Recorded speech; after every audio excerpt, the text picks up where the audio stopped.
everyone is having an amazing, amazing day. Did I not hear my alerts, or is it because I was upstairs when that alert? Yeah, okay, so I think I was just upstairs when Curly's alert went off. I did run upstairs to grab my tea.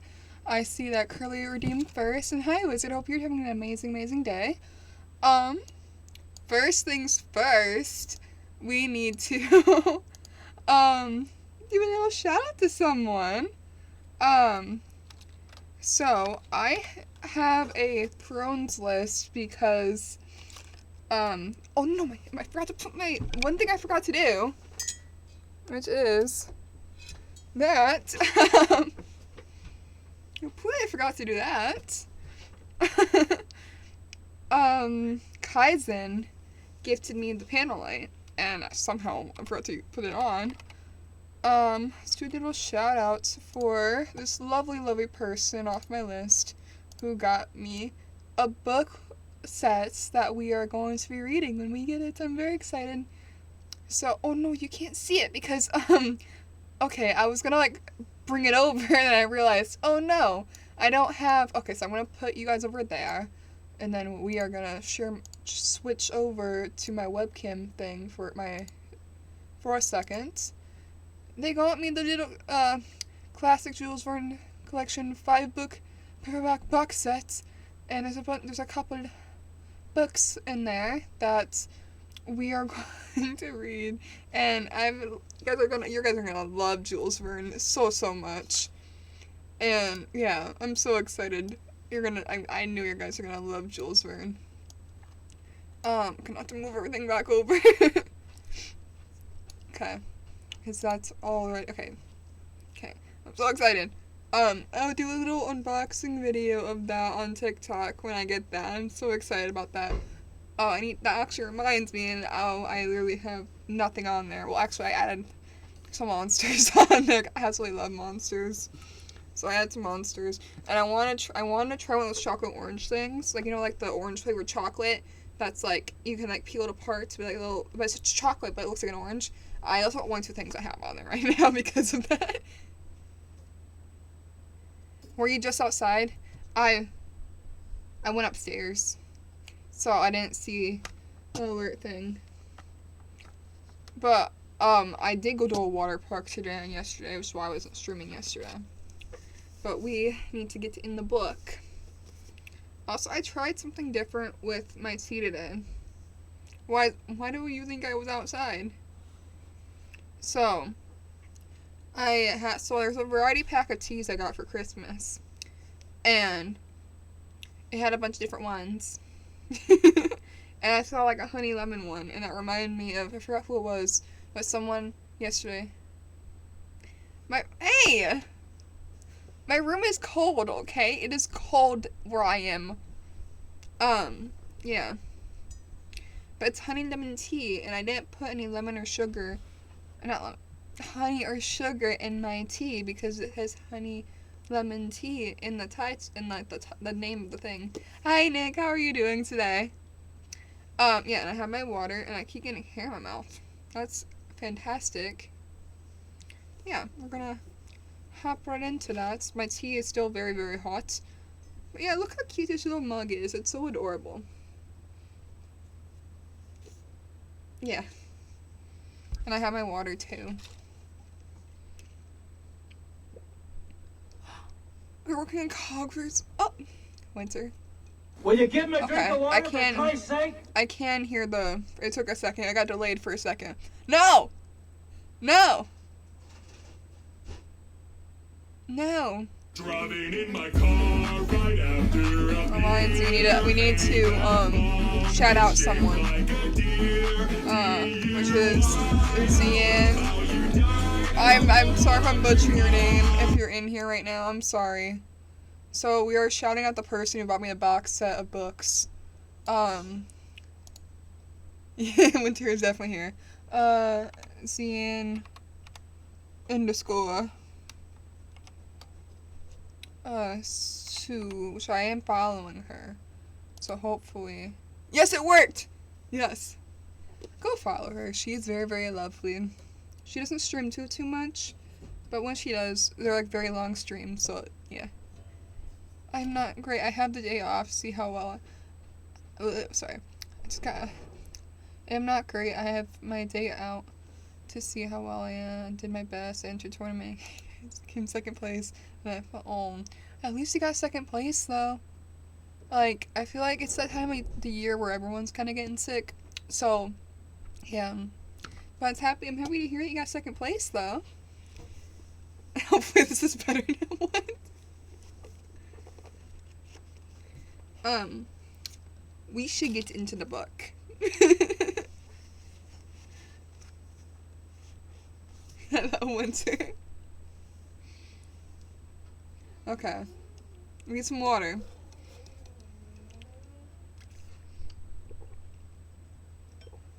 I just really don't know if I drank water for the water thing. But if I didn't, there's some water from the water thing. Okay. Well, yeah, thank you. Okay, chapter 2. The next day, contrary to a lot of folks in the city getting flu. Oh, I'm sorry to hear about that. I think it's kind of everywhere right now, too. The last day, contrary to oh no, what is that word? Prognostications? That sounds right. Prognostications of our guides was fine. Although clouded, we visited the source of the Arvarian and rode to the valley until evening. These sublime and magnificent scenes afforded me the greatest consolation I was capable of receiving. They cultivated me in all the littleness of feeling, and although they did not remove my grief, they subdued and tranquilized it. In some degree also, they diverted my mind from the thoughts over which I had brooded for the last month. I returned in the evening, fatigued but less unhappy, and conversed with my family with more cheerfulness than has been my custom for some time. My father was pleased and Elizabeth overjoyed. My dear cousin, she said, you see what happen you views when you are happy. Do not relapse again. Oh, that's nice to hear.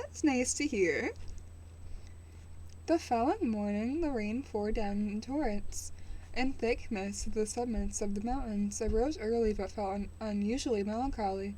The rain depressed me, my old feelings recurred, and I was miserable. I knew the disappointment my father would be at this sudden change, and I wished to avoid him until I had recovered myself so far as to be enabled to conceal those feelings that overpowered me.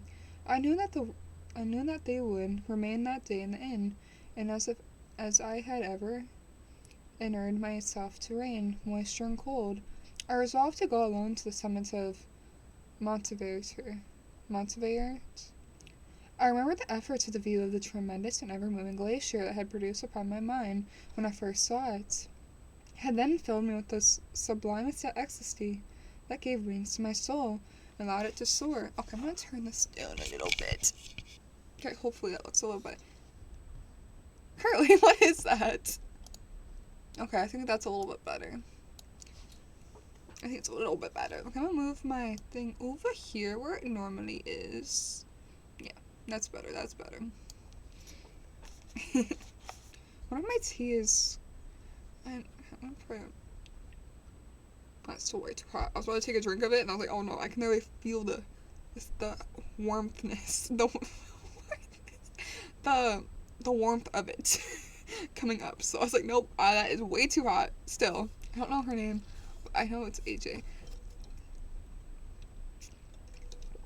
Do I at least get her number or something? Like, it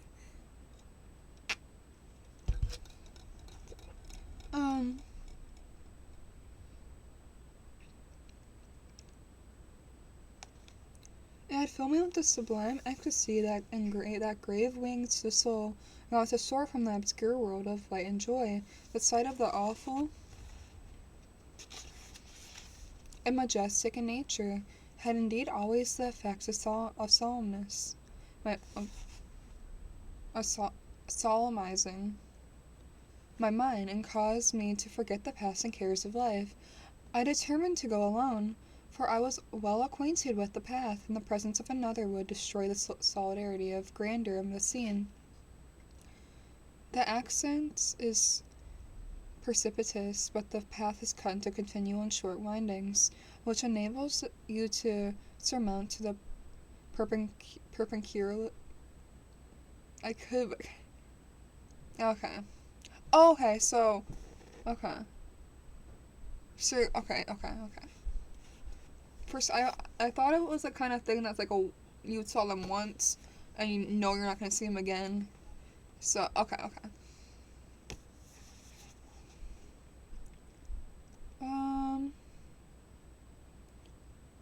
In the presence of another would destroy this solidarity grandeur of the scene.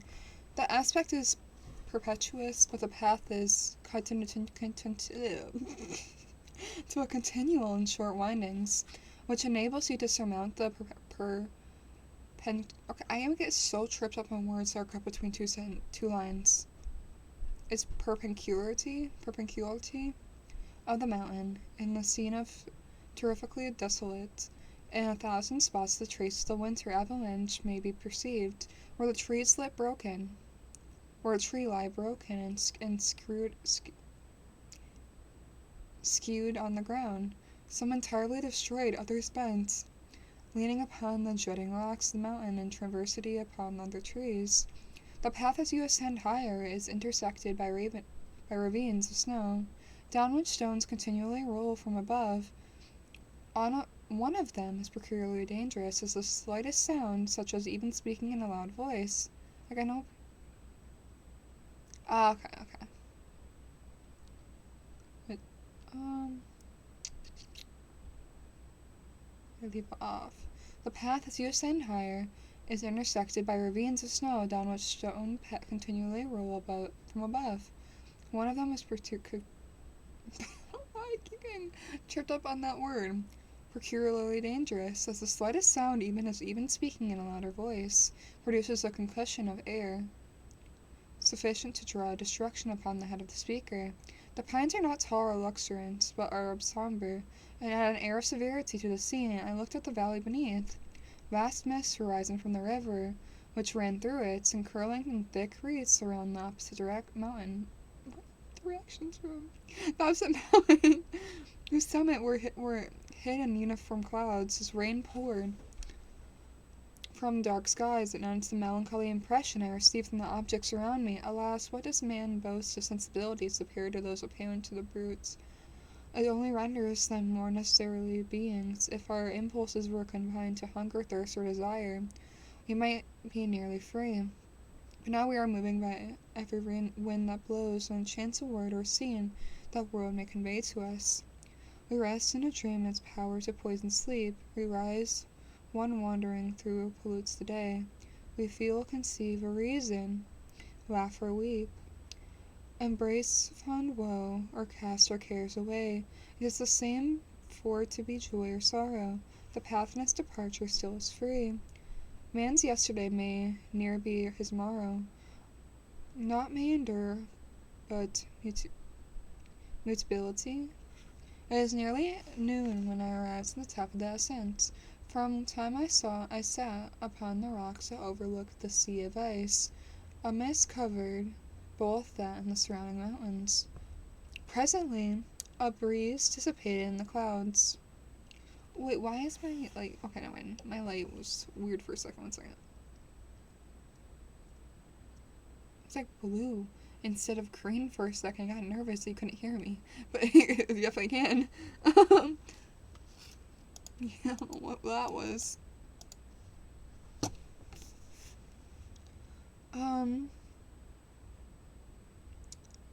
Leave off.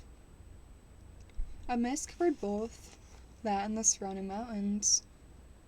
Presently a breeze dissipated the cloud, and I ascend upon the glacier. The surface is very uneven, rising like the waves of a troubled sea, descending low and interspersed by rifts that sink deep. Why am I getting tripped up right here? The surface is very uneven, rising like the waves of a troubled sea, descending low and interspersed by rifts and sink deep. The field of ice is almost a league in width. but I spent nearly 2 hours in crossing it. The opposite mountain is this very peculiar rock. From the side of which I stood, Mount Mountfort was exactly opposite, in the distance of a league, and above it rose Mount Blanc. Wait, have I been saying blank this entire time? That's an E. No way. No way I've been saying Mount Blanc when it's like Mount Blaine. No. It's Mount Blaine, not Mount Blanc. What have I been saying this entire time? How did I just now notice that?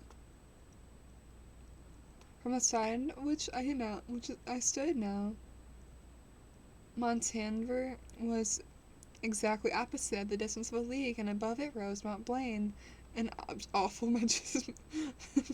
Why? I thought that was Mount Blanc for the longest time, but it's Mount Blaine. Oh my goodness.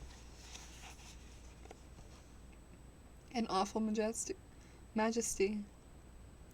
I remain in the recess of the rock, gazing on the wonderful and stupendous scene. The sea, or rather the vast river of ice, wound among its dependent mountains, whose aerial summits hung over its recesses. Their icy and glittering peaks shone at the sunlight through the clouds. My heart, which was before awful, now swelled with something like joy.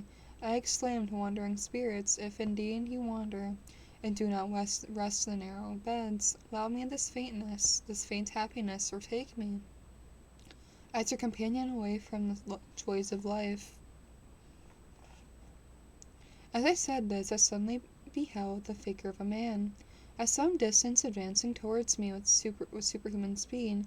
He bounded over the crevices of the snow,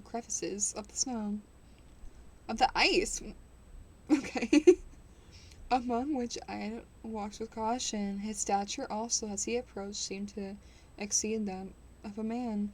It was troubled. A mist came over his eyes, and I felt a faintness seize me, and I was quickly restored by the cold gale of the mountains. I perceived, as the shape came nearer, slight tremulous, and abhorred, that it was the wretch whom I had created. I trembled with rage and horror, dissolving to wait his approach, and then to close with him in mortal combat. He approached, his countenance bespoke bitter and anguish, combined with disdain and malignity, while his unearthly ugliness rendered it almost too horrible for human eyes. But I scarcely observed this. Anger and hatred had at first deprived me of utterance, and I uncovered only to overwhelm him with words expressive of furious detestation and contempt. Devil, I exclaimed, do you dare approach me? And do not you fear the fierce vengeance of my arm wreaked on your miserable head?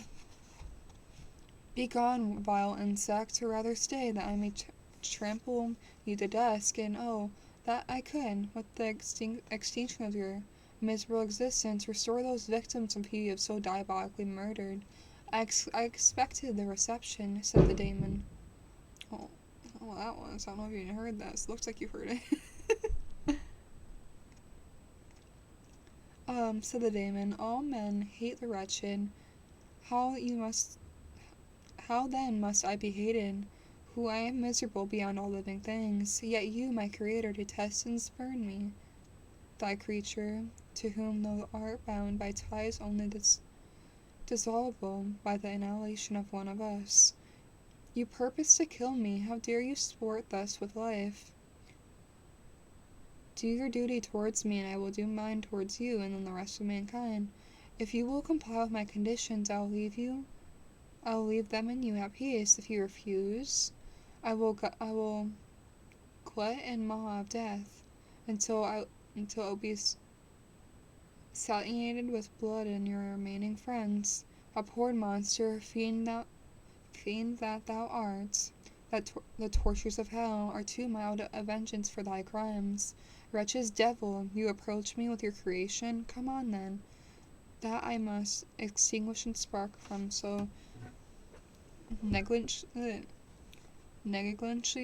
I know that word. Why am I tripping up on it? Negligently bestowed. My rage was without bounds. I sprang on him, impelled by all the feelings that can arm one being against the existence of another. He easily eluded me and said, "Be calm. I entreat you to hear me before you gave vent to your hatred of my devoted hand. Have I not suffered enough that you seek to increase my misery? Life, although it may only be an accumulation of anguish, is dear to me, and I will defend it. Remember, thou hast made me more powerful than thyself. My height is superior to thine. My joints are more supple, and I will not be tempted to set myself in opposite of thee. I am the creature, and it will be my own Will you ghost." give me a drink of water for Christ's sake? Nick, no way. You just, Do you just find the spot where I'm like too into the book? I'm like, yes, I will play the alerts right now. Okay, I don't know why.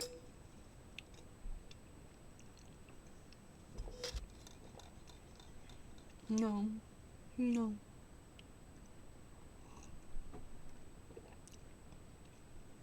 Okay, so I'm trying something different with my tea. I did not add milk or honey to it or sugar or anything. Just try the tea without anything. And I don't really like it, but it is better for my voice though. So I might just do this during my reading streams. Just have tea with just tea. Well, this one is just tea because it has like honey in the tea somehow.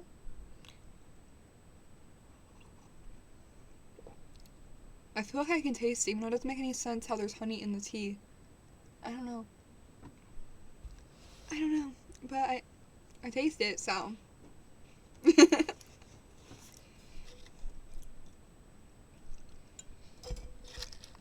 Okay. Where we leave off? You scared me.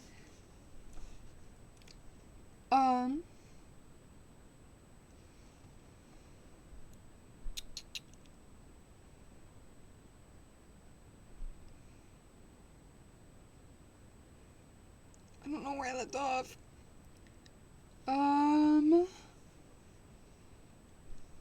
I think let's start with here. I have no idea where I left off because you scared me, but this sounds like I know I read this part, but I think I'm just gonna start off there. My rage was without bounds. I sprang on him and impelled by all the feelings which can arm one being against the existence of another. He easily eluded me and said, "Be calm. I entreat you to hear me before you give vent to your hatred of my devoted head. Have I not suffered enough that you seek to increase my misery? Life, although it may only defend it, remember, thou hast made me more powerful than myself. My height is superior to thine. My joints more supple, but I will not be tempted to set myself in opposition to thee. I am thy creature, and I will be even mild and docile to my nature, Lord and King, if thou wilt also perform thy part, by which thou owest me. O Frankenstein, be not equitable to each other, and trample upon me alone, to whom thy justice, not even thy clemency or affection, is most due. Remember that I am thy creature. I ought to be thy Adam, but I rather the fallen angel, whom thou drivest from joy, for no misdeed. Everywhere I see bliss, from which I alone am irrevocably excluded. I was benevolent and good. Misery made me a fiend. Make me happy, and I shall again be virtuous. Begone. I will not hear you. There can be no community between you and me. We are enemies. Begone, or let us try our strength in the fight, by which one must fall. How can I move thee? Will no entreaties cause thee to turn a favorable eye upon thy creature, who employs the goodness and compassion? Believe me, Frankenstein, I was benevolent, and my soul glowed with love and humanity. But am I not alone, miserable alone? You, my creator, abhor me. What hope can I gather from your fellow creatures, who owe me nothing? They spurn and hate me. The desert mountains and dreary glaciers are my refuge. I have wandered here many days. The caves of ice, which I only do not fear, are a dwelling to me, and the only one which man does not grudge. These bleak skies I hail, for they are kinder to me than your fellow beings. If the multitude of mankind knew of my existence, they would do as you do, and arm themselves for my destruction. They would do as you do. Oh, I already read that part. Shall I then hate them who abhor me? I will keep no terms of my enemies. I am miserable, and they shall hear my wretchedness. Yet it is in the power to commence me. Commence. Okay, I said that right the first time. And deliver them from an evil which I only remain for you to make so great, that not only you and your family, but thousands of others shall be swallowed up in the whirlwinds of its rage. Let your compassion be moved, and do not disdain me. Listen to my tale.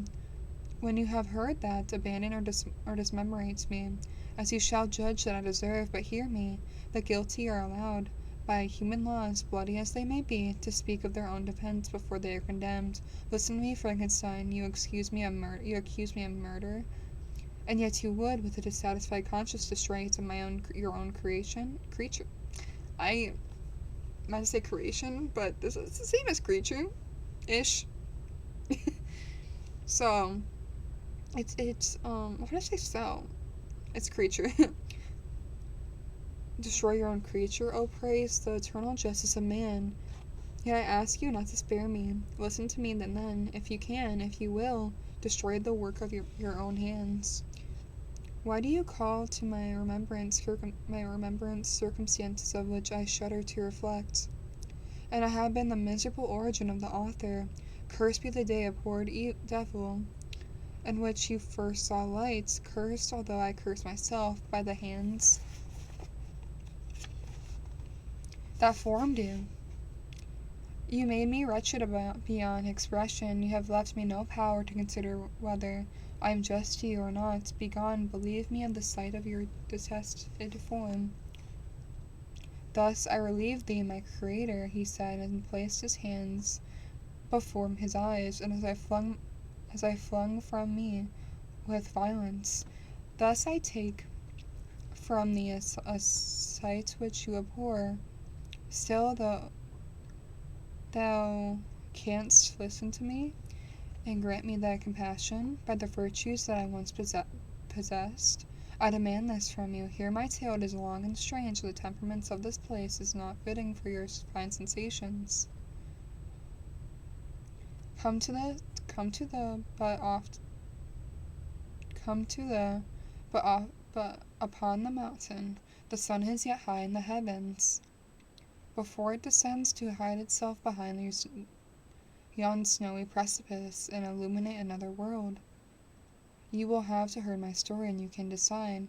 On you it rests, whether I quit for the neighborhood of men and lead a harmless life, or become the scourge of your fellow creatures, and the author of your own speedy ruin. As he said this, he led the way across the ice. I followed. My heart was full, and I did not answer him, but as I proceeded, I weighed the various arguments as he used, and determined at least to listen to his tale. I am partly urged by curiosity, and compassion confined to my resolution. I have hitherto supposed him to be the murderer of my brother, but I eagerly sought a confirmation or denial of this opinion. For the first time also, I felt what the duty of a creator towards his creature were, that I ought to render him happy before I complain of his wickedness. Those motive urged me to comply with its demands. We crossed the ice, therefore, and I descended the opposite rock. The air was cold, and the rain again began to descend.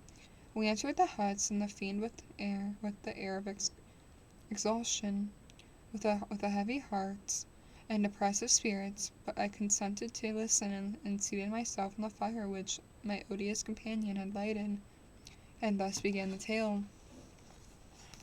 Okay. There is chapter 3 is next, the water and tea break, though. Today is going good. It's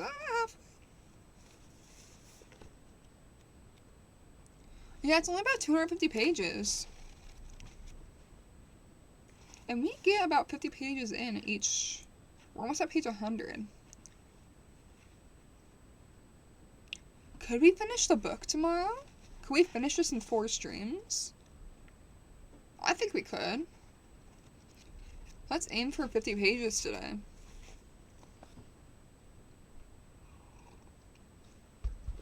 We usually read about 50 pages on accident because the chapters are so short. How long is, like, for example, how long is this chapter? I'll just be on the one long chapter. Yeah, like this one is only 8 pages. Like, we usually read about 5 chapters in this book every stream in about 2 hours. Chapter 3. It is a considerable difficulty to remember the original area of my being. All the events of that period appear confused and distinct. A strange multiplicity of sensations seized me, and I saw, felt, heard, and smelt all at the same time, and it was indeed a long time before I learned to distinguish between the operations of my various senses. By degrees I remember a stronger light pressed upon my nerves, and that was obliged to shut my eyes. Darkness then came over me, and troubled me, but I hardly had felt this, when by opening my eyes, and I now opposed the lights poured in upon me again. I walked, and I believe descended, but I presently found a great alteration in my sensations. Before, dark and opaque bodies had surrounded my sensations. I already read that part, have surrounded me, impervious by the touch or sight. But I now found that I could wander in at liberty, with no obstacles which I could not either surmount or avoid. The light became more and more oppressive to me, and the heat wearing me as I walked. I saw a place where I could receive shade. This was the forest near Oaklandstead, and where I lay on the side of the brook, resting from my fatigue until I felt tormented by hunger and thirst. This roused me from my nearly dormant state, and I ate some berries which I found hanging on a tree, or lying on the ground. I slaked my thirst at the brook, and then lying down was overcome by sleep. It was dark when I had awoke. I felt cold also, and half frightened as it was indistinctive, finding myself so desolate. Before I had quitted your apartment at the sensation of cold, I had covered myself with some clothes, but those were insufficient to secure me from the dews of night. I was a poor, helpless, miserable wretch. I knew and could distinguish nothing but feeling pain invading me on all sides. I sat down and wept. Soon a gentle light stole over the heavens and gave me a sensation of pleasure. I started up and beheld a radiant form rise from among the trees. I gazed with some kind of wonder. It moved slowly and enlightened my path, and again went out in search of berries. It was so cold when I was under one of the trees, I found a huge cloak, in which I covered myself and sat down upon the ground. No distinct ideas occupied my mind. All was confused. I felt light and hunger and thirst and darkness. Innumerable sounds rung in my ears, and all the sides, various senses saluted me. The only object that I could distinguish was the bright moon, and I fixed my eyes on that with pleasure. Several changes of day and night passed, and the orb of nights had greatly lessened when I began to distinguish my sensations from each other. I gradually saw plainly the clear stream that supplied me with drink, and the trees that shaded me with their foliage. I was delighted when I first discovered a pleasant sound which often saluted my cars, proceeded from the throats of the little winged animals who had often intercepted the light from my eyes.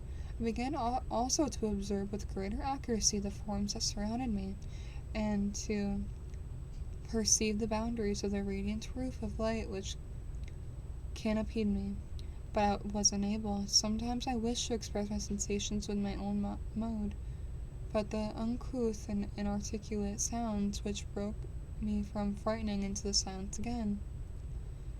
The moon had disappeared from the night, and again with a lessened form, Shun itself, which I still remained I still remained in the forest. My sensations had by this time become distinct, and my mind received every day additional ideas. My eyes became accustomed to the lights and perceived objects in the right forms. I distinguished the insect from the herbs, and by degrees one herb from another.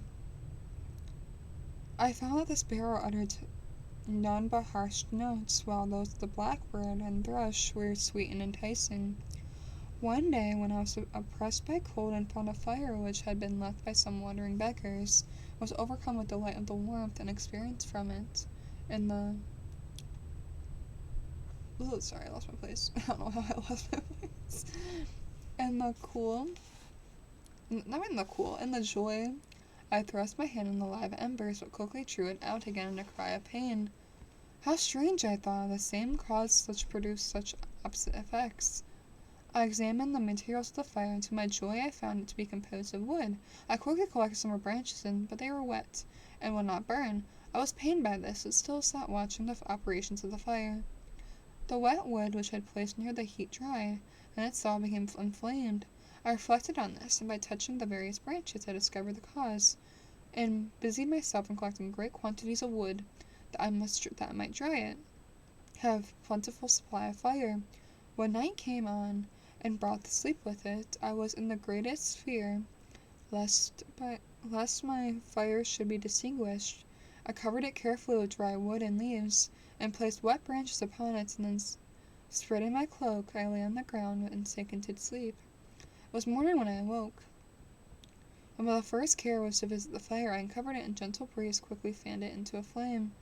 I observed this also and contrived a fan of branches which aroused the embers once they were nearly extinguished. When night came again, I found with pleasure that the fire gave light as well as heat, and the discovery of this element was useful to me in my food. When I found some of the offals that travelers had left in some roasted and tasted much more savory than the berries I gathered from the trees. I tried, therefore, to dress my food in the same manner. Placing it on live embers, I found that berries were spoiled by this operation, and the nuts and roots much improved. Food, however, became scarce, and I often spent the whole day searching in vain for a few acorns to assuage the pangs of my hunger. When I found this, I resolved to quit the place that had hitherto inhabited, to seek of one where the few wants I experienced would be easier satisfied. In this emigration, I exceedingly lamented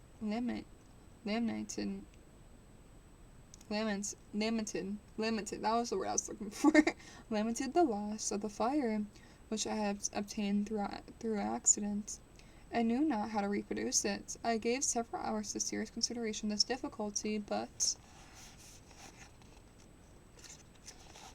I was obliged to relinquish all attempts to supply it, and wrap myself in my cloak. I struck across the wood towards the setting sun. I passed 3 days in these rambles, and at length discovered the open country.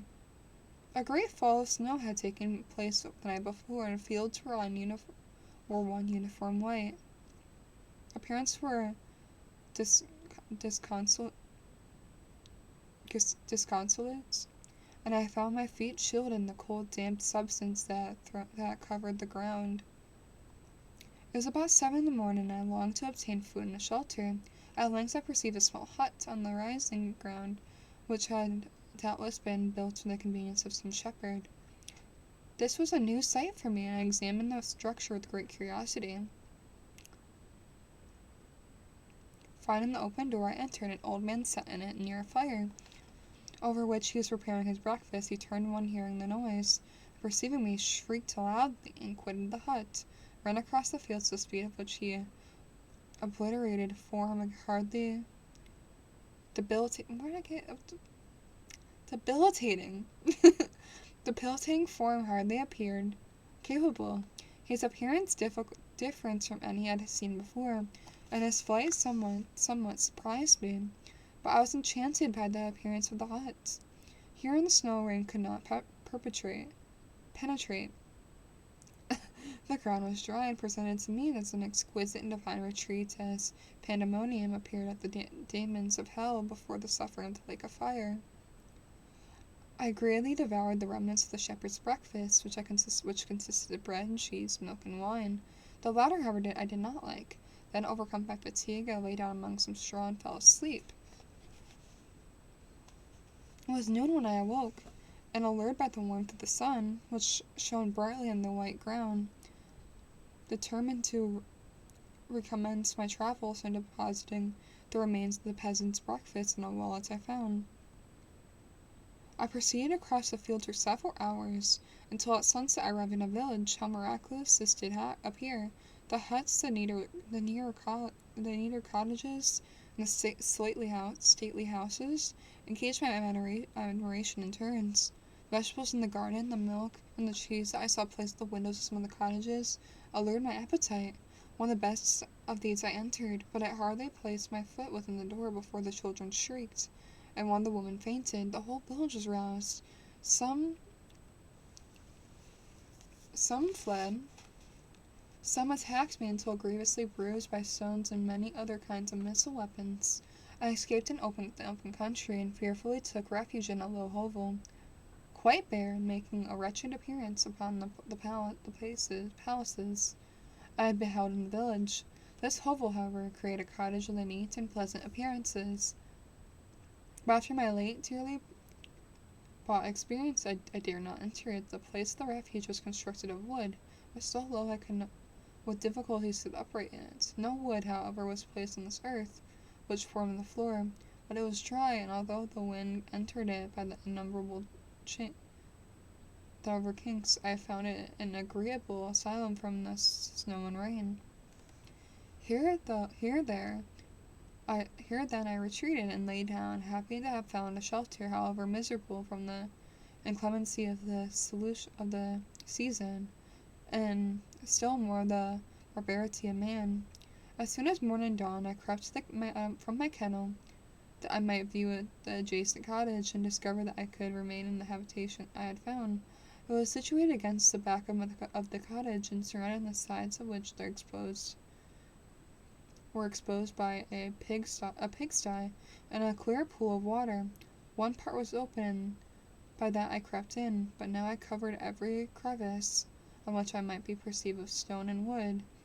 Yet in such manner I could move them on occasion to pass out.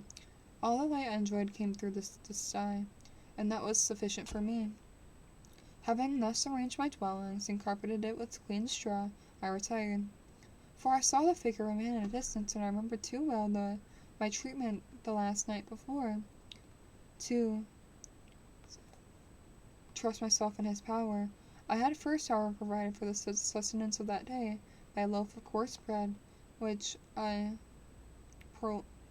purloined in a cup of which I could drink, more convenient than from my hand, and the pure water which flowed in my retreats. The floor was a little raised, so it kept perfectly dry, and its vicinity and the chimney of the cottage was tolerably warm.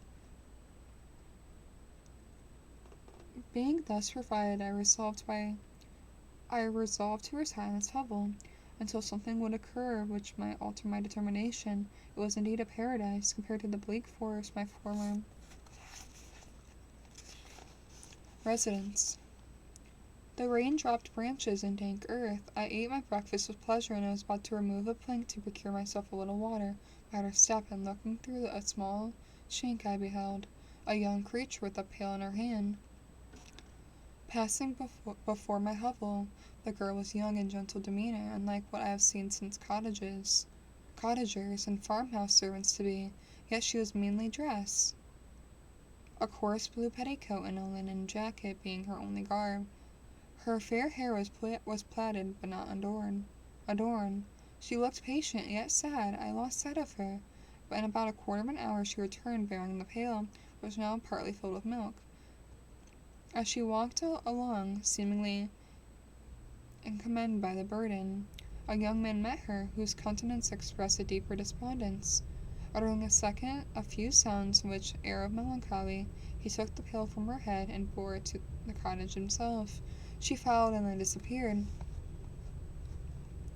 Presently I saw the young man again with some tools in his hand, cross the fields behind the cottage, and the girl was also busied, sometimes in the house and sometimes in the yard. On examining my dwelling, I found that one of the windows of the cottage was formerly occupied a part of it, but the panes had been filled with wood. By one of these was a small and almost imperceptible chink through which the eye could just penetrate. Through my crevice, a small room was visible, whitewashed and clean, but very bare by furniture in one corner. Near a small fire sat an old man, leaning his head on a pied in a was the young. Did I just skip on? Sat an old man leaning his head on his hands in a desolate attitude. The young girl was occupied in arranging the cottage, but presently she took something out of the drawer which employed her hands, and she sat down beside the old man, who, taking up the instrument, began to play, and to produce sounds sweeter than the voice of thrush or the nightingale. It was a lovely sight, even to me, poor wretch, who had never beheld beautiful, aught beautiful before. The silver hair and benevolent countenance of that aged cottager won my reverence, while the gentle manner of the girl enticed my love. He played a sweet, mournful air, which I perceived drew tears from the eyes of his admirable companion, by which the old man took no notice until she sobbed audibly. He then produced a few sounds, and the fair creature, leaving her work, knelt at his feet. He raised her, and smiled with such a kindness and affection that I felt sensations peculiar and overpowering nature. They were a mixture of pain and pleasure, such as thou had never experienced, neither from hunger or cold, warmth, or food, and I withdrew from the window, unable to bear these emotions. Soon after the young man returned, bearing on his shoulders a load of wood.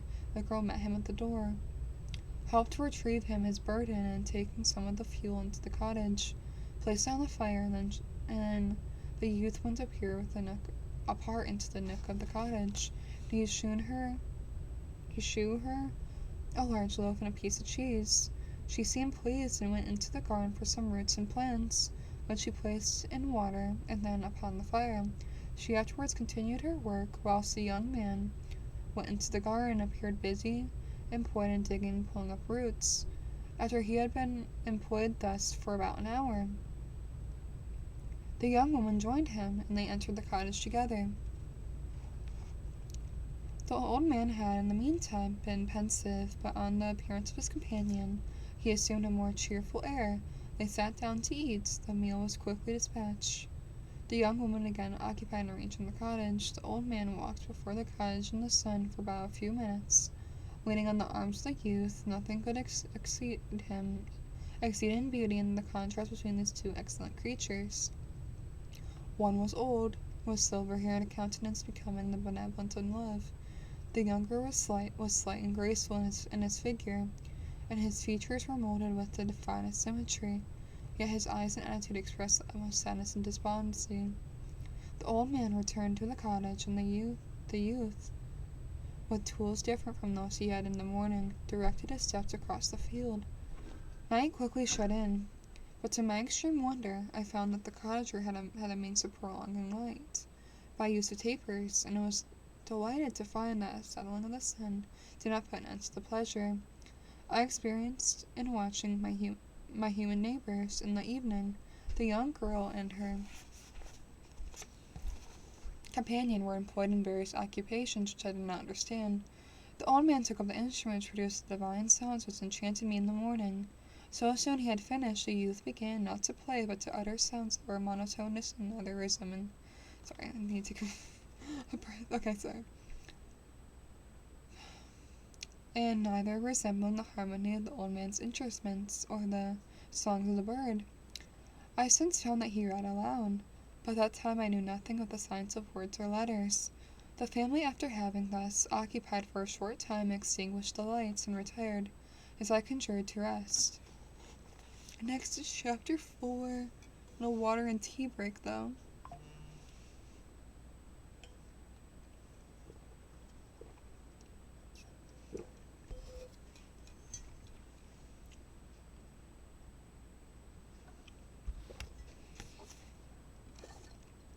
we've reached page 100 and my bangs are all messed up.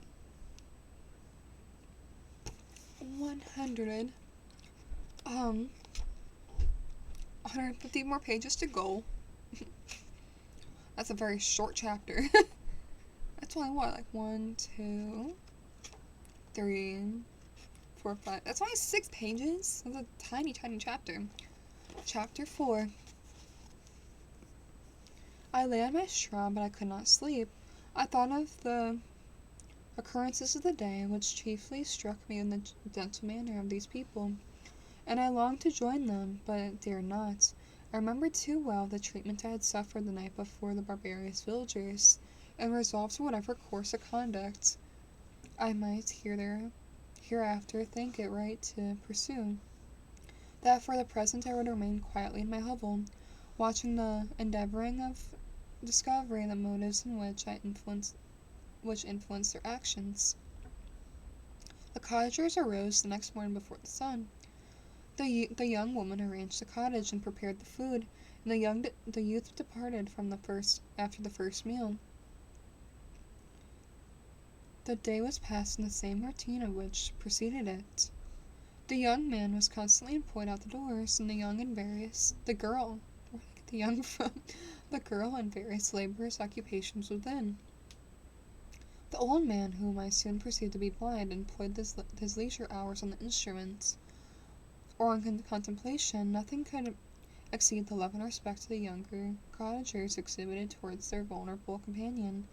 They performed towards him every little office of affection and duty with gentleness, and he rewarded them with his benevolent smiles. They were not entirely happy. The young man and his companion often went apart, and appeared to weep. I saw no cause for their unhappiness, but I was deeply affected by it. If such lovely creatures were miserable, it was less strange that I, an imperfect and solitary being, should be wretched. Yet why were these gentle beings unhappy? They possessed a delightful house, for which it was my eyes, and every luxury. They had a fire to warm them, chill and delicious viands when hungry. They were dressed in excellent clothing, and still more, they enjoyed one another's company and speech, interchanging each day looks of affection and kindness. What did their tears imply? Did they really express pain? I was the first unable to dissolve their questions, but perpetual attention and time explained to me many appearances which were at first enigmatic. A considerable period elapsed when I discovered one of the causes of the uneasiness was in this amiable family. It was poverty. They all suffered the evil of which was distressing degree. Their nourishment consisted entirely of the vegetables in their garden, and the milk of one cow, who gave very little during the winter. When its masters could scarcely procure food to support it, they often, I believe, suffered the pangs of hunger, very pungently expressed in two younger cottagers, for several times they placed food before the old man, when they reserved none for themselves. This shred of kindness moved me sensibly. I had been accustomed during the night to steal a part of their store for my own consumption, but which I found that I was doing this inflicted pain on the cottagers. I abstained, and satisfied myself with berries, nuts, and roots, which I gathered from the neighbor's wood. I discovered also another means, though I was unable to assist their labors. I found the youth spent a great part of each day in collecting wood for the family fire, and during the night I often took his tools and used them, which I quickly discovered. I brought home firing sufficient for the consumption for several days. I remember the first time that I did this, the young woman, when she opened the door in the morning, appeared greatly astonished on seeing a great pile of wood on the outside. She uttered some words in a loud voice. The youth joined her, who also expressed surprise. I observed with pleasure that he did not go to the forest that day, but spent it in repairing the cottage and cultivating the garden. By degrees I made a discovery of greatest moment. I found that the people possessed a method of communicating their experience and feelings of one another by articulate sounds. I perceived that the words they spoke sometimes produced pleasure or pain, smiles or sadness, the minds of countenance of the hearers. This was indeed a godlike science, and I ardently desired to become acquainted with it, but I was baffled in every attempt I made for this purpose. Their pronunciation was quick, and the words they uttered not having any apparent connection with visible objects. I was unable to discover any clues of which I could unravel the mystery of their reference. By great application, however, I have heavily retained during this space the several resolutions of the moon and the Hubble. In my Hubble, I discovered the names on which they were giving some of the most familiar objects of the discourse. I learned and applied the words fire, milk, bread, and wood. I also learned the names of the cottagers themselves. The youth and his companion had each of them several names, but the young man had only one, which was father. The girl was called sister, or Agatha, and the youth Felix, brother or son. I cannot describe the delight in which I learned the ideas appropriate to each of those sounds, which was unable to pronounce them.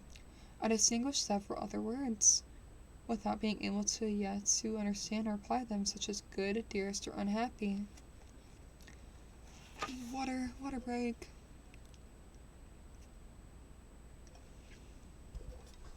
And tea break.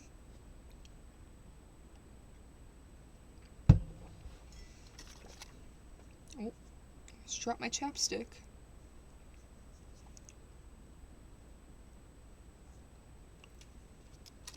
I spent the winter in this manner. The gentle manners and beauty of the cottagers greatly endeared them to me, and they were unhappy. I felt depressed. When they rejoiced, I sympathized in their joys. I saw a few human beings besides them, and if any other happened to enter the cottage, their harsh manners and rude gait only enhanced to me the superior accomplishments of my friends. The old man I could perceive, often endeavoring to encourage his children, as sometimes I found that he called them to cast them off their melancholy. He would talk in a cheerful accent, and with an expression of goodness that bestowed the pleasure even upon me. Agatha listened with respect, and her eyes sometimes filled with tears, which she endeavored to wipe away unperceived. But I generally found that their countenance and tone were most cheerful, after having listened to their exhortations of her father. It was not thus with Felix. He was always with saddened of the group, and even unpractised senses, he appeared to have suffered more deeply than his friends. But his countenance was more sorrowful, his voice was more cheerful than his sister's, especially when he addressed the old man. I could mention innumerable instances which, although slight, marked the dispositions of those amiable cottagers. In the midst of poverty and want, Felix carried with pleasure to his sister in the first little white flower that peeped out from underneath the snowy ground. Early in the morning, before she had risen, he cleared away the snow that obstructed her path to the milk-house, drew water from the well, and brought the wood from the outhouse. Where his perpetual astonishment, he found the store always replenished by an invisible hand. In the day, I believe he worked sometimes for the neighborhood farmer, because he often went forth and did not return till dinner, yet brought no wood with him. At other times he worked in the garden, but there was a little to do with the frosty season. Oh, sorry, I forgot to turn off my notifications for Discord. Just 1 second, I completely forgot to do that. Sorry. Do not disturb. That reminds me, did I turn off my notifications for my computer in general? I did. Okay, perfect.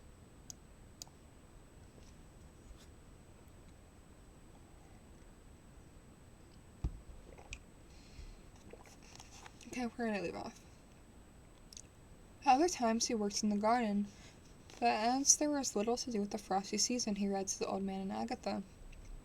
This reading had puzzled me extremely at first, but by degrees I discovered that he utterly made the same sounds when he read as when he talked.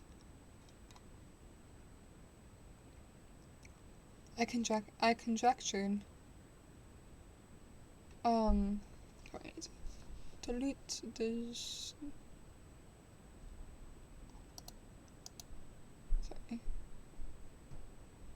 I already did. Never mind. Sorry. I discovered that he uttered many of the same sounds when he read as when he talked. I conjured, therefore, that he found out paper signs for speech which he understood, and I ardently longed to comprehend those also. But how was that possible when I did not even understand the sounds which they stood as signs? I improved, however, sensibly in the signs, but not sufficiently to follow up any kind of conversation.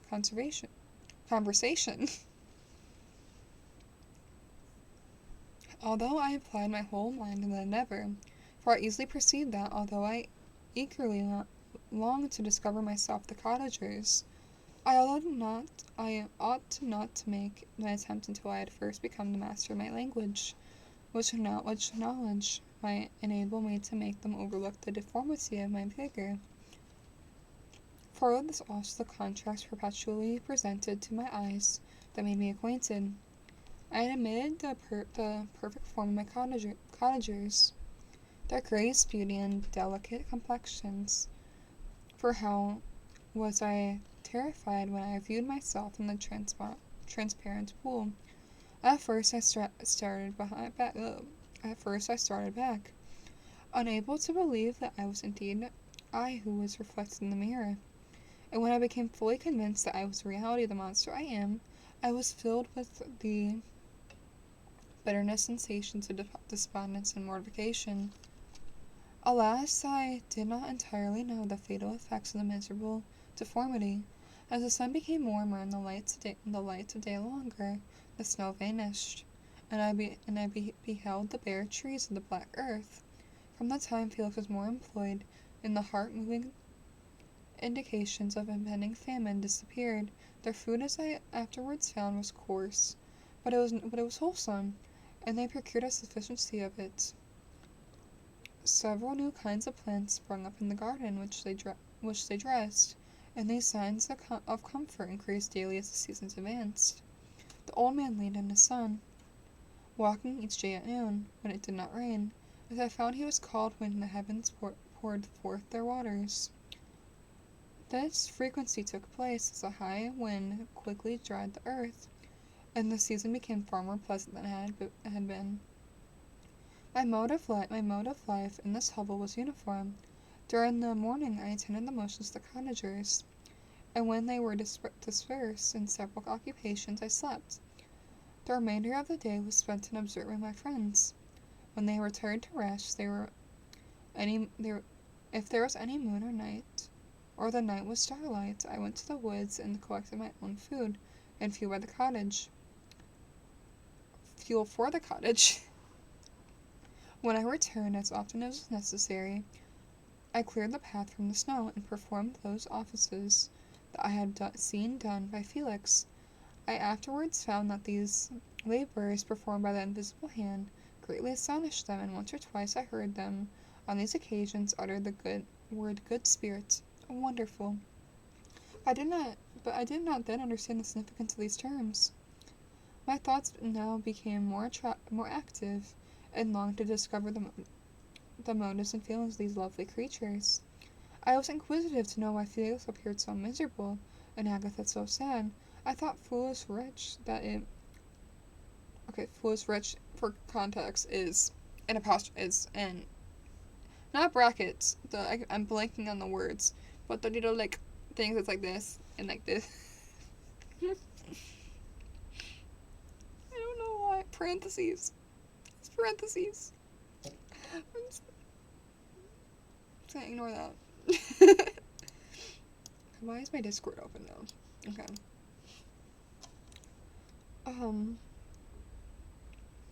That it might be my power to restore happiness to these death-deserving people. When I slept or was absent, the forms of the vulnerable blind father and gentle Agatha and the excellent Felix flitted before me. I looked upon them as superior beings, who would be the arbiters of my future destiny. I formed in my imagination 1,000 pictures of presenting myself to them and their reception of me. I imagined that they would be disgusted until my gentle demeanor and conciliating words. I should first win their favor, and afterwards their love. Those thoughts exhilarated me, and led me to apply with fresh ardor in acquiring the art of language. My organs were indeed harsh but supple, and although my voice was very unlike the soft music of their tones, yet I pronounced such words as I understood with tolerable ease, and it was the ass in the lapdog, yet surely the gentle ass, whose intentions were affectionate although the manner was rude, deserved better treatment than blows and excretions. The pleasant showers and the genial warmth of spring greatly altered the aspect of the earth. Men who, before this change, seemed to have laid in caves, dispersed themselves and employed in various arts of cultivation. The birds sang, and the more cheerful notes and leaves began to bud forth on the trees. Happy, happy earth, fit habitation of gods, which so short of time before was bleak and damp, unwholesome. My spirits were elevated by the enchanting appearance of nature. That past was blotted from my memory. The present was tranquil. The present was tranquil, and the future guided by bright rays of hope and the anticipation of joy. I already read 3 chapters today. An hour and 3 chapters.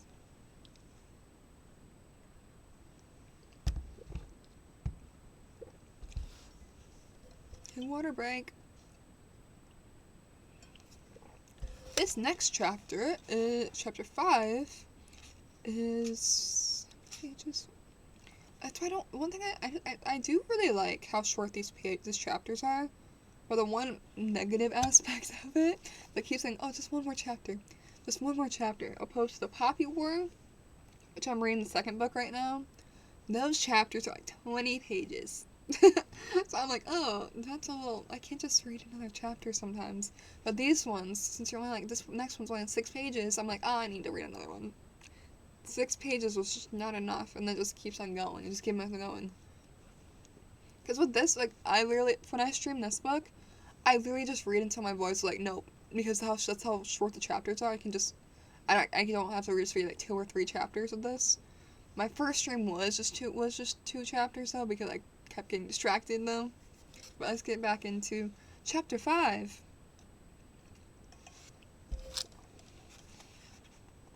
I now hasten to the more moving part of my story. I shall relate events that impressed me with feelings which, from what I was, having made me what I am. Spring advanced rapidly, and the weather became fine, and the skies cloudless. It surprised me that it was before the desert and gloomy should now bloom with the most beautiful flowers and verdure. My senses were gratified and refreshed by 1,000 sounds of delight and 1,000 sights of beauty. It was on one of these days which my cottagers periodically rested from labors, and the old man played on his guitar, and the children listened to him. I observed that the countenance of Felix was melancholy beyond expression. He sighed frequently, that once his father paused in his music, and I conjured by his manner that he inquired the cause of his son's sorrow. Felix replied in a cheerful accent, and the old man was recommencing his music. And someone tapped on the door. It was a lady on horseback, coming by a countryman as a guide. The lady was dressed in a dark suit, and covered with a thick black veil. Agatha asked a question, to which the stranger only replied by pronouncing, in a sweet accent, the name of Felix. Her voice was musical, but unlike that of my friends. On hearing the word, Felix came up hastily to the lady who, when she saw him, threw up her veil, beheld a countenance of angelic beauty and expression. Her hair was a shining raven black, curiously braided. Her eyes were dark but gentle. Although animated, her features were in a regular proportion, and her complexion wondrously fair, each cheek tinted with a lovely pink. Felix seemed ravenous with delight when he saw her. Every trait of sorrow vanished from his face, and instantly expressed a degree of ecstatic joy, of which he could hardly have believed it capable. His eyes sparkled, as his cheeks flushed with pleasure at the Moments, though, as beautiful as a stranger, she appeared affected by different feelings. Wiping a few tears from her lovely eyes, she held out her hand to Felix, who kissed it rapturously and called her as well as I could distinguish his sweet Arabian. She did not appear to understand him, but smiled.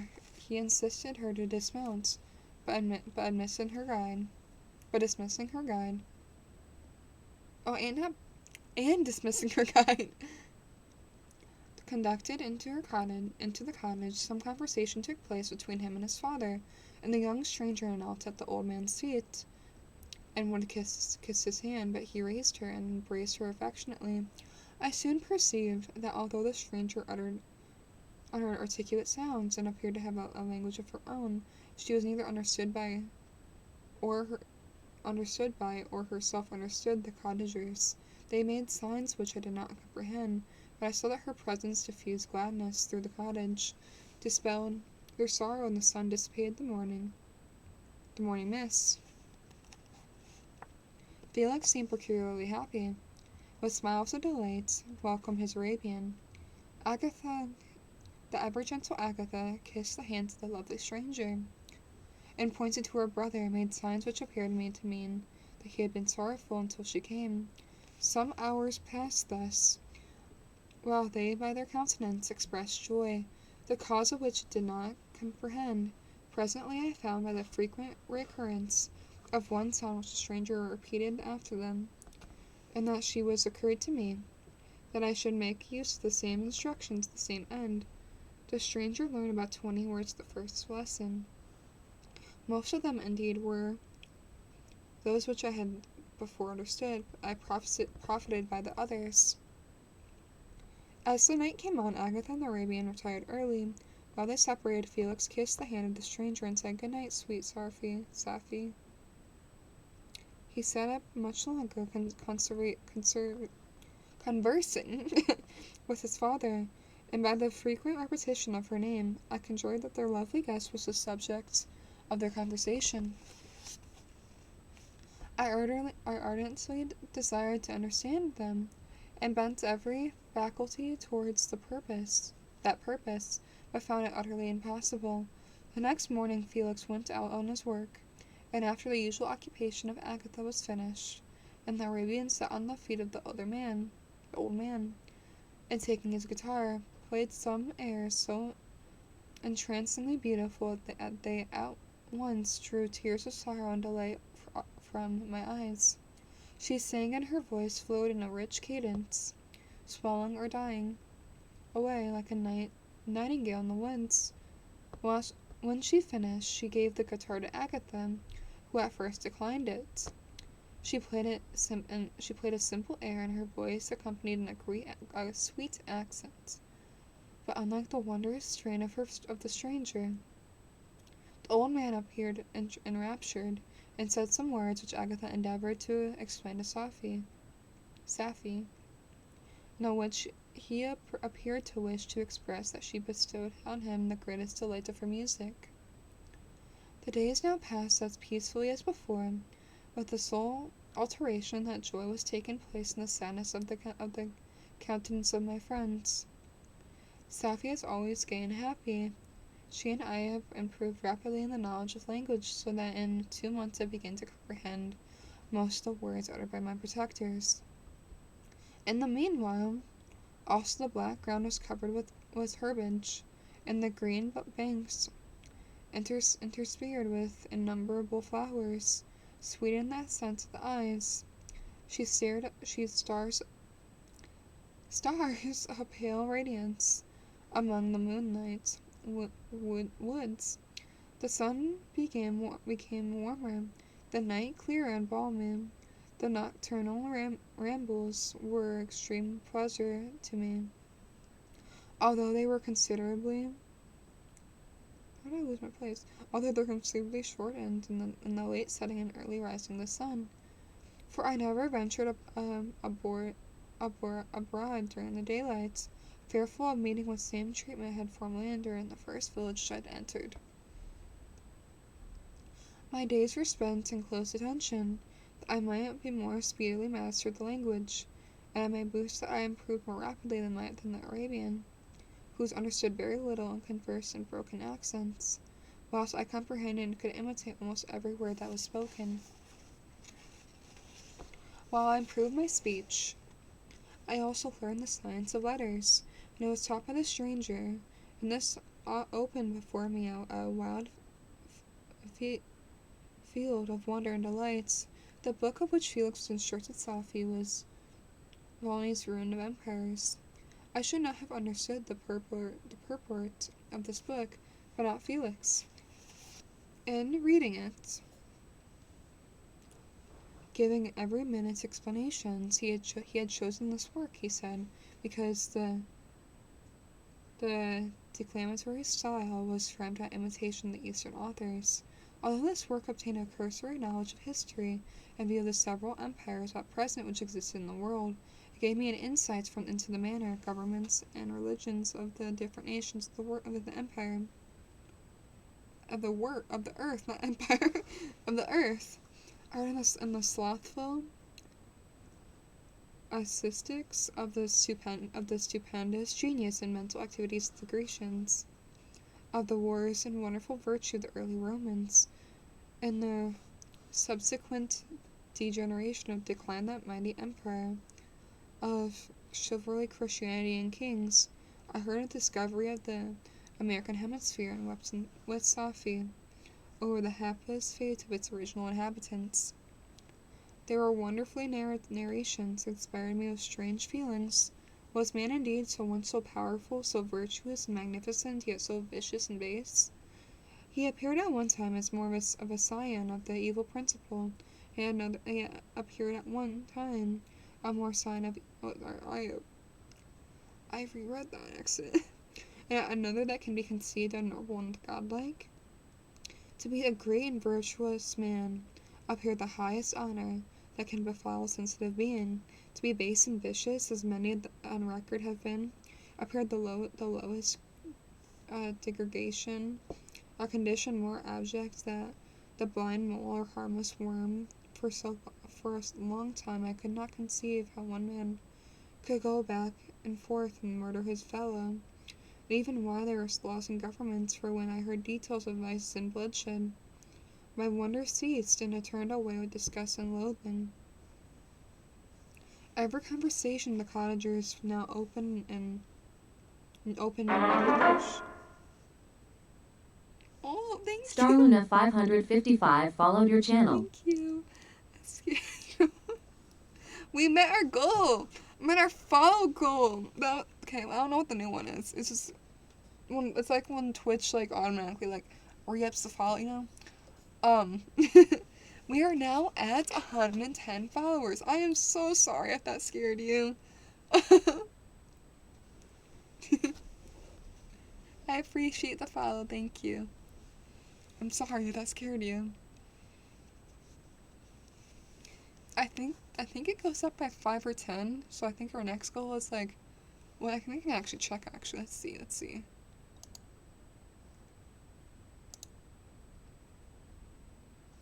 Start new goal. Should we make it let's make it 125. I think that's a good number, right? 125. Yes. New goal. That's 15 more, right? So I thought that's a good goal instead of 5 more, you know? Where did we leave off?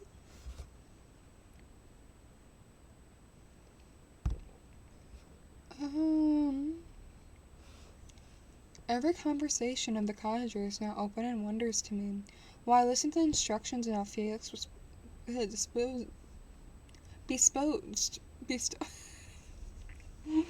bestowed upon the Arabian. The strange system of human society. Why did I say society? The human society was explained to me. Heard a division of property of immense wealth and squalid poverty, of rank, descent, and noble blood. The words induced me to run towards myself. I learned that the possessions more esteemed by their fellow creatures were high and unsullied, decent descent united with riches. A man might be respected with only one of the acquisitions, but without either he was considered except a rare instance, as a vagabond and a slave doomed to waste his powers for the profit of the chosen few. But what was I? Of the creation and the Creator I was absolutely ignorant. But I know what I was possessed. That I possessed no money, no friends, no kind of property. I was besides endowed with a figure hideously deformed and lonesome. I was not even the same nature as man. I was more agile than they, and could subsist upon coarser diet. I bore the extremes of heat and cold with less injury of my frame, and my stature far exceeding theirs.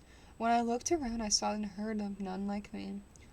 I was then a monster, a blot upon the earth, from which all men fled, and whom all men disowned. I can't describe to you the agony of those reflections inflicted upon me. I tried to spell them, but sorrow only increased with knowledge. Oh, that I had forever remained in my native wood, nor known or felt beyond the sensations of hunger, thirst, and heat, of which strange nature is acknowledged. It clings to my mind, which I once seized on it, now liking on the rock.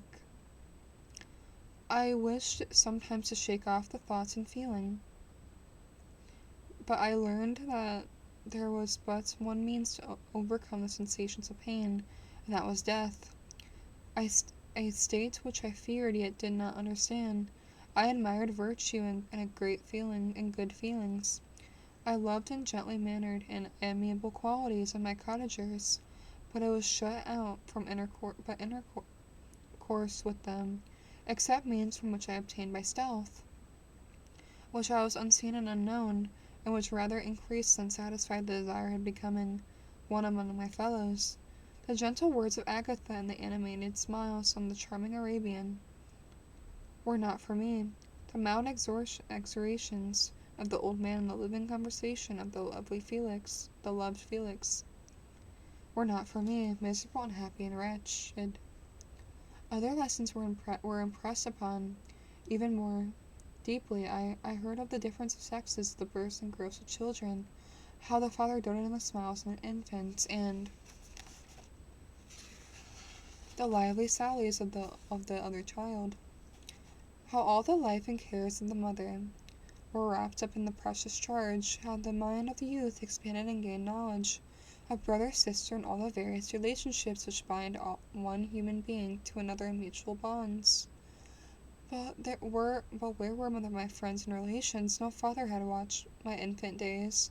No mother had blessed me with smiles and caresses. Or if they had, all my past life was now a blot, a blind vacancy in which I distinguished nothing. From my earliest remembrance, I have been as I then was in height and proportion. I had never seen a being resembling me, or who claimed any intercourse with me. What was I? The question again recurred, and to be answered only with groans. I will soon explain to what these feelings tended, but allow me now to return to the cottagers, whose story excited me in these various feelings of indignation, delight, and wonder, by all which terminated my addition, love, and reverence of my protectors. For so I loved an innocent, half-pained self-deceit to call them. Chapter 6 is next.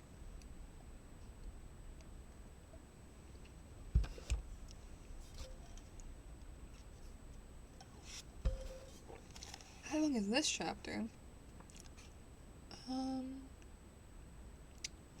Hour and a half so far, so I will take a quick bathroom break after this one.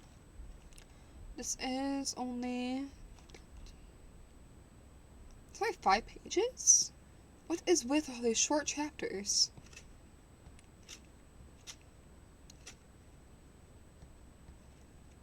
Yeah, I think we can easily make it to 150 today.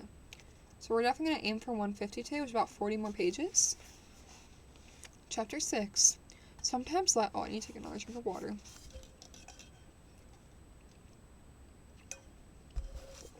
Oh, sorry for bumping into you. Some time elapsed before I learned the history of my friends. It was one which could not fail to impress itself deeply in my mind, unfolding as it did a number of circumstances, each interesting and wonderful to one so utterly inexperienced as I was. The name of the old one was De Lacy. He was descended from a good family in France, which he had lived for many years in affluence, respected by his superiors and beloved by his equals. His son was bred by the service of his country, and Agatha had ranked with ladies in the highest distinction. A few months before my arrival, they had lived in a large and luxurious city called Paris, surrounded by in a large and luxurious city called Actually, I reread a whole line. Okay. They had lived in a large and luxurious city called Paris, surrounded by friends, possessed by every enjoyment which virtue, refinements, or of intellect, or taste, accompanied by a modest fortune, could afford. The father of Safi had been the cause of their ruin. He was a Turkish merchant, and inhabited Paris for many years, which for some reason which I could not learn, he became obnoxious by the government. He had seized the cast into prison on the same day that Safi arrived from Constantinople to join him. He was tried and condemned to death. The injustice of his sentence was very flagrant. All Paris was indignant. And it was judged for his religion and wealth, rather than the crime alleged against him. They had cause of his condemnation. Felix had been present at the trial. His horror, indignation was uncontrollable. When he heard the decision of the court, he made the moment a solemn vow to deliver him. And they looked around by all means. After many fruitless attempts to gain admittance to the prison, he found a strongly grated window in an unguarded part of the building, which lighted the dungeon and the unfortunate monumentin, who loaded with trains waiting for the despair of the execution of the barbarous sentence.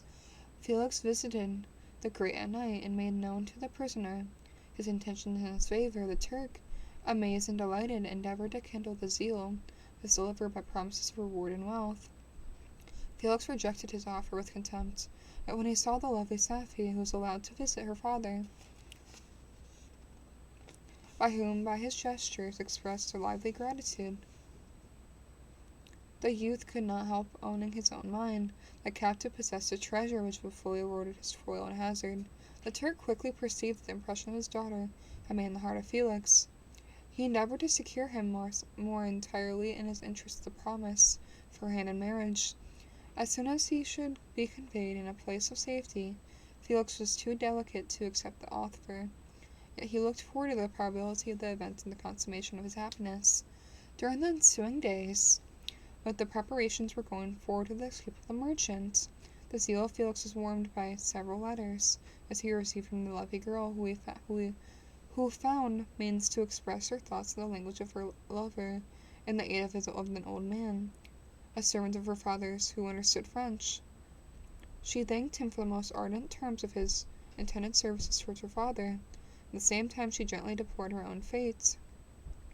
I have copies of these letters, for I have found means during my residence in the hovel to procure the implement of writing. The letters were often in the hand of Felix or Agatha. Before I depart, I will give them to you, and they will prove the truth of my tale. But at present, as the sun is already far declined, I shall only have time to repeat the substance of them to you. Safi related that her mother was a Christian Arab, seized and made a slave by the Turks. Recommended by her beauty, she had won the heart of the father of Safi, who married her. The young girl spoke in high and enthusiastic terms of her mother, who bore a freedom spirit in the bondage of which she is now reduced. She instructed her daughter in the tenets of her religion. She taught her to inspire the highest powers of the intellect, independent spirits forbidding to the female follower of Muhammad. This lady died, and her lessons were deliberately impressed in the minds of Safi, who sickened at the prospect of again returning to Asia, and she then immersed within the walls of a harem, allowed only to occupy herself with imperial amusements, illustrated the temple of her soul. Now accustomed to grand ideas and noble emulation of virtue, the prospect of marrying a Christian and remaining in a country where women are allowed to take a rank in society was enchanting to her.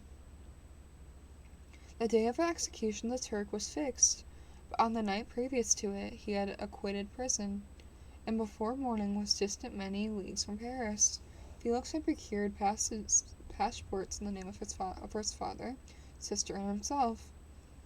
He had previously communicated his plans to the former, who aided the deceit by quitting his house under the pretext of journeying, and concealed himself with his daughter in an obscure part of Paris. Felix conducted the fugitives throughout France de Lyons and across Mount Cesis of Leghorn, where the merchant had decided to wait a favorable opportunity of passing in some part of the Turkish dominion. Safi resolved on remaining with her father until the moment of her departure, before which time the Turks renewed his promise that she should be united with his deliverer, and Felix remained with them in expectation of that event. In the meantime, he enjoyed the society of the Arabian, who exhibited towards him the simplest and earnest affection. They conversed with one another through the means of an interpreter, and sometimes with the interpretation of looks, and Safi sang to him in the divine airs of her native country. The Turks allowed the intimacy to take place, and encouraged the hopes of the youthful lovers, which his heart that he had formed for other plans. He loathed the idea that his daughter should be reunited with a Christian, but he feared the resentment of Felix if he should appear lukewarm. If he knew that he was still in the power of his deliverer, if he should choose to betray him to the Italian states in which they inhabited, he revolved 1,000 plans on which he should be enabled to prolong the deceit until he might no longer necessary, and secretly to take his daughter with him as he departed. His plans were greatly facilitated by the news which arrived from Paris. The government of France were greatly enraged at the escape of their victim, and spared no pains to attack the punishment of its deliverer. The plot of Felix was quickly discovered, and De Lacy and Agatha were thrown into prison. The news reached Felix and aroused him from his dream of pleasure. His blind and aged father and his gentle sister lay in the noisome dungeon, which he enjoyed the free air, society of whom he had loved. The idea was torture to him. He quickly arranged with the Turk that if the latter should find a favorable opportunity for escape before Felix would return to Italy, Safi should remain as a convent of Leghorn. Then, quitting the lovely Arabian, he hastened to Paris and delivered himself to the vengeance of the law. Hoping to free De Lacy and Agatha in the proceeding, he did not succeed. They remained confined for 5 months before the trial took place, and the result of which deprived them of their fortune, and condemned them to a perpetual exile from the native country. They found a miserable asylum in the country of Germany. When I discovered them, Felix soon learned that the treacherous Turk, from whom he and his family endured such unheard of oppression, and discovered that his deliverer was thus reduced to poverty and impotence, became a traitor of good feelings and honor. He had quitted Italy with his daughter, insultingly sending Felix a pittance of money to aid him, and he set in some plan of future maintenance. Such were the events that preyed on the heart of Felix, and rendered him, when he first saw him, the most miserable in his family. He could have endured poverty in which the distress had him made of his virtue, and he could have glorified it. But in the gratitude of the Turk, the loss of his beloved Safi, were misfortunes more bitter and irreparable. The arrival of the Arabian now infused new life into his soul. When the news reached Leghorn, Felix had deprived his wealth and rank. The merchant commanded his daughter to think more of her lover, no more of her lover, but to prepare to return with him to her native country. The generous nature of Safie was outraged at this command. She attempted to expostulate with her father, but he left her angrily and reiterated his tyrannical mandates. A few days after, the Turk entered his daughter's apartment and told her hastily that he had reason to believe that his residence at Leghorn had been divulged, and that he should speedily be delivered up to the French government, and he had consequently hired a vessel to convey him to Constantinople, for which city he should sail for a few hours. He intended to leave his daughter under the care of a confident servant, to follow her to her leisure and the greatest part of his poverty, which had not yet arrived at Leghorn. When alone, Safie resolved in her own mind of conduct that would become her to pursue in this emergency. A residence in Turkey was important to her. Her religion and feelings were alike adverse to it, and some papers her father of which fell into her hands. She heard of the exile of her lover, and learned the name of the spot where he had resided.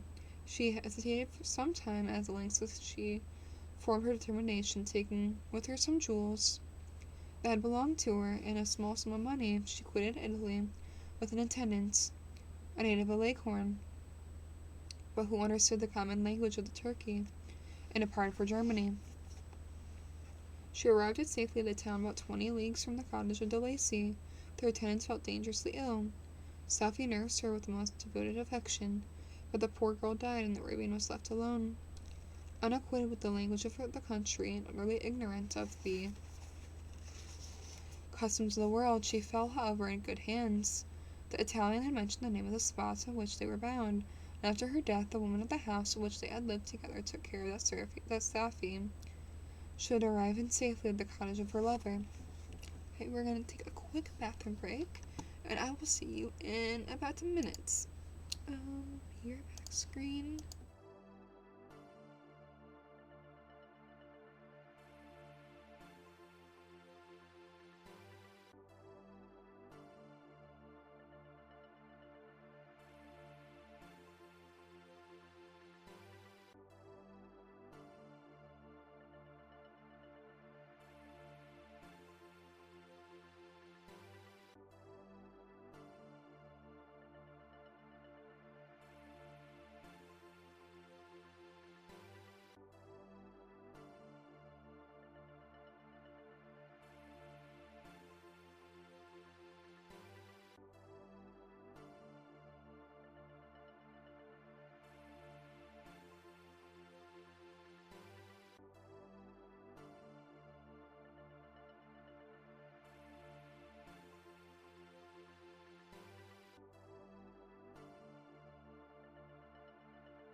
I am back, and we are going to continue the book. Probably like 3 more chapters, I think.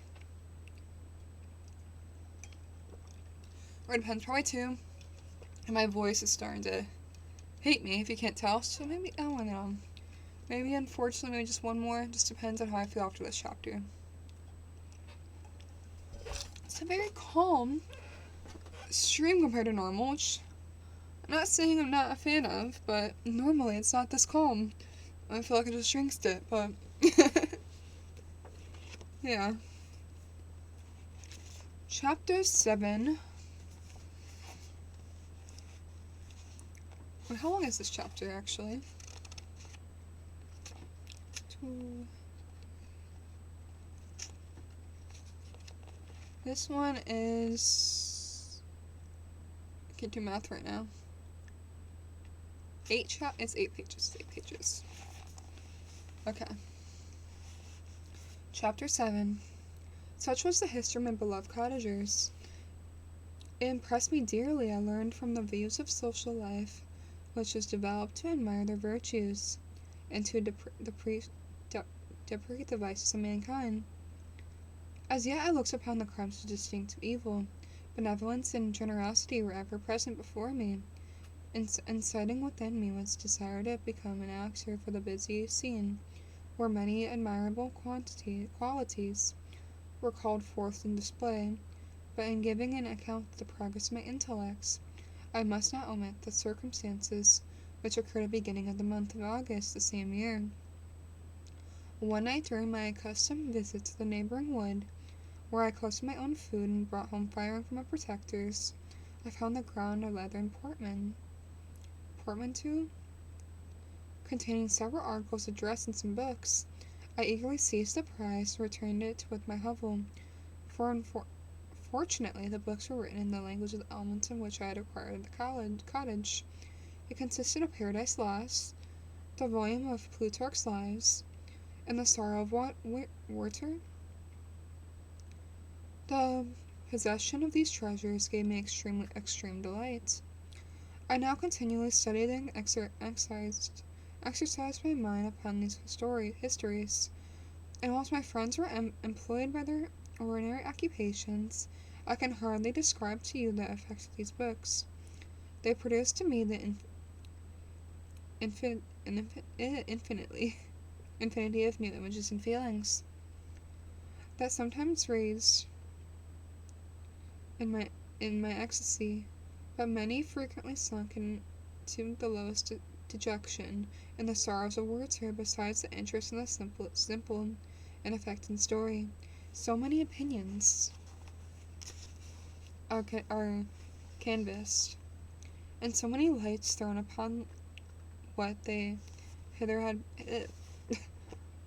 had hitherto been two obscure subjects, that I had found it never-ending source of speculation and astonishment. The gentle and domestic manner as it described it combined with lofty sentiments and feelings, which had for their object something out of self according well with the experience among my protectors, and with the wants in which they were alive with my own bosom. But I thought Werther himself was more divine being than I had ever beheld or imagined. His characters contained more pretension, but it sunk deep, and why can I not talk right now? Disquisitions upon death and suicide were calculated to fill me with wonder. I did not pretend to enter in the merits of the case, yet I inclined towards the opinions of the hero, whose extinction wept. Without precisely understanding it as I read, however, I applied much personally, to my own feelings and conditions. I found myself somewhere, yet to the same time strangely unlike the being concerned, whom I read, and those conversations of where I was listening. I sympathized with and partly understood them when I informed the mind that I was dependent on none or related to none. The path of my departure was free, but there was none so laminate to my annihilation. My person was hideous, my stature gigantic. What did this mean? Who was I? What was I? Did I come? Whence did I come? What was my destination? Those questions continually recurred, but I was unable to solve them. The volume of Plutarch's Lives which I possessed contained the histories on which the first founders of the ancient republics. This book had far different effects upon me, sorrows of Werther. I learned from Werther's imagination dependency, the gloom, but Plutarch taught me high thoughts, and it elevated me above the wretched, taught me high... Oh, wait. I got so confused. Wait.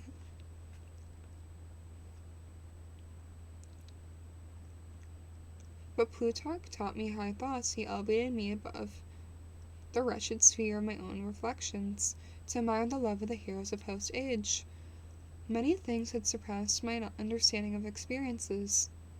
I had a very confused knowledge of kingdoms, wide extent of country, mighty rivers, and boundless seas, but I was perfectly unacquainted with towns and large assemblage of men.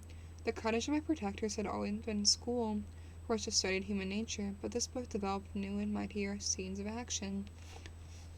I read of men concerning in public affairs governing or massacring their species.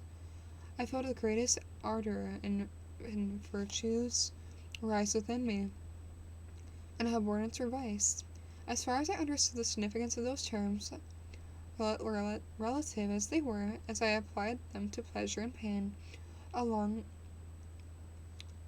induced by the feelings, I was of course led to admire peaceable lawgivers, Numa Solon and Lycurgus, of preference of Romulus and Theseus. Patriarchal lives of my protectors caused these impressions to take firm hold of my mind.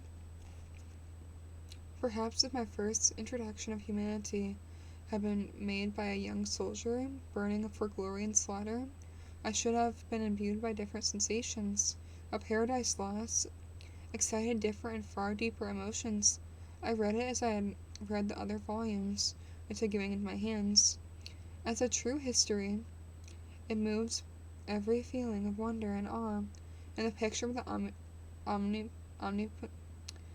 omnipresent God wearing with his creatures capable of exciting. Often referred to the several situations as they similarly struck me. As to my own, like Adam, I was created apparently united by no link in my other being in existence, but by state I was far different from mine in every other respect. He had come forth in the hands of God of a perfect creature.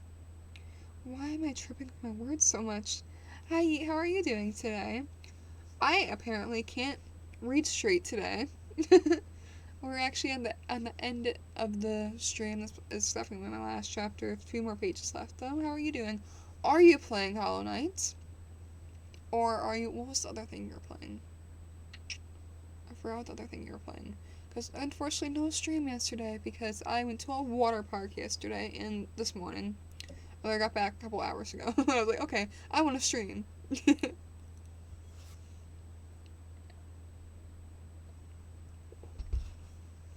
So yeah, the water park was amazing.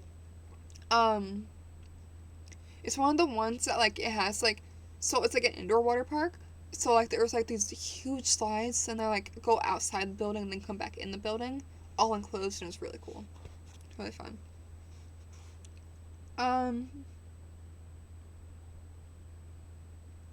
Where did I leave off? I am playing Hollow Knight. I'm sorry. It was really fun.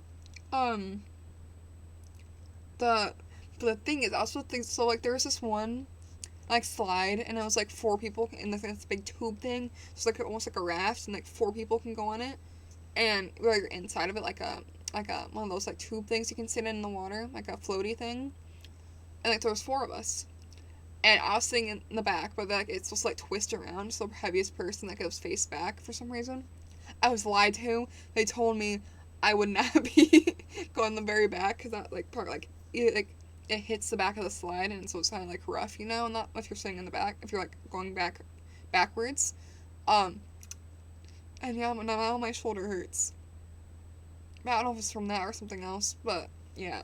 My shoulder did not hurt before the water park. Besides that, it was really, really fun. And I got Tim Hortons. I got Tim Hortons too today. Perfect. It was the Oreo, like, the frozen Oreo, like, coffee thing. I'm not a big fan of coffee, but I love frozen coffee, so I wish I was a fan of coffee. I wish, there's so many cool, okay, I'm getting very sidetracked. I'll say this one thing, then we'll get back in the reading.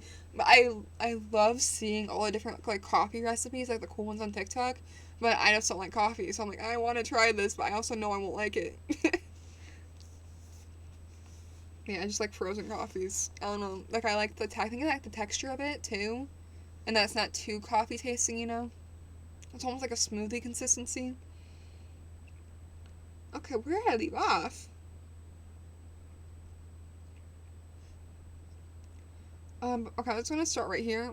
I read this bit, like, a few sentences before this, but I don't know the exact place I thought, and I think this is a good place to start off.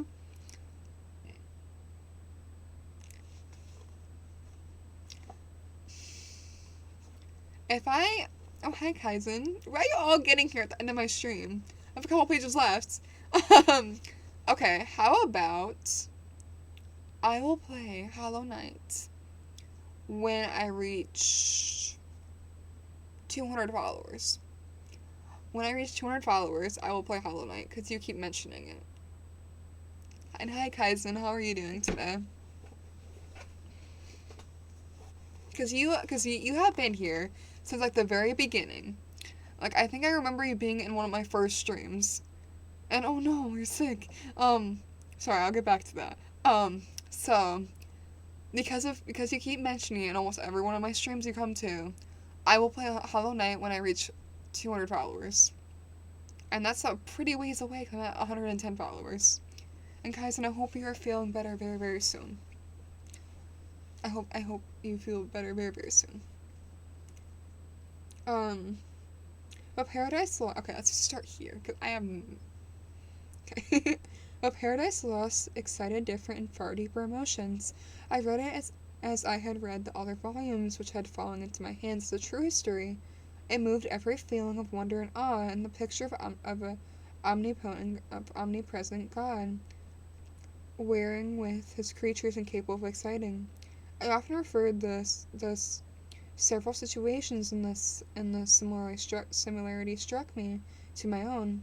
Like Adam, I was created apparently united by no link of any other being in existence, but his state was very different from mine in every other respect. He came forth from the hands of God, a perfect creature, happy and prosperous, guarded by the special care of his Creator. He was allowed to converse with and acquire knowledge from beings of a superior nature. But I was wretched, helpless, and alone. Many times I considered Satan to be the fitter emblem of my condition. So often, like him, I was viewed to the bliss of my protectors. The bitter gall of envy rose beneath me. I shall persist. Okay. Yeah, a little bit. Another circumstance strengthened and confirmed those feelings. Soon after my arrival in the hovel, I discovered some papers in my pocket of the dress which I had taken from your lavatory. At first I had neglected them, and now I was able to decipher the characters in which they were written. I able to decipher and the characters in which they were written. I began to study them with diligence, and it was your journal of the 4 months that preceded my creation. You minutely described in those papers every step you took in the progress of your work.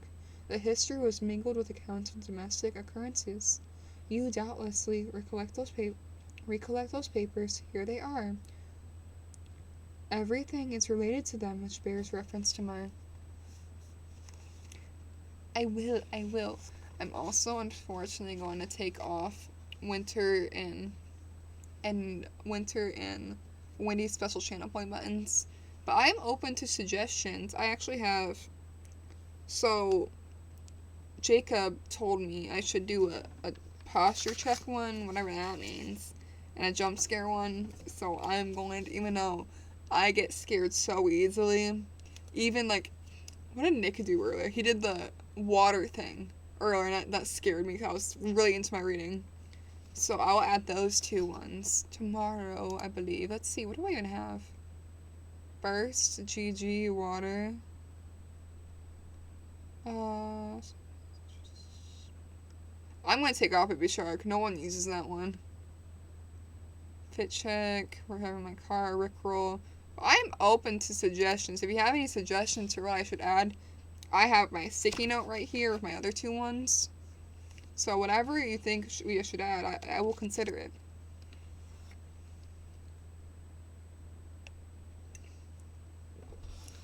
Have you used my channel points recently? I have a horrible memory, so I might be forgetting. But I usually notice when. Loud. It's so loud. Did you say that right? Because I said that you don't use my channel points that often. Okay. Because the most I can add are 10. So I will have to take off. Well, I think I have 2 empty spaces left. Because some of them are like, you can't take off. So, like, for example, highlight my message, unlock a random sub amount, send a message, and whatever.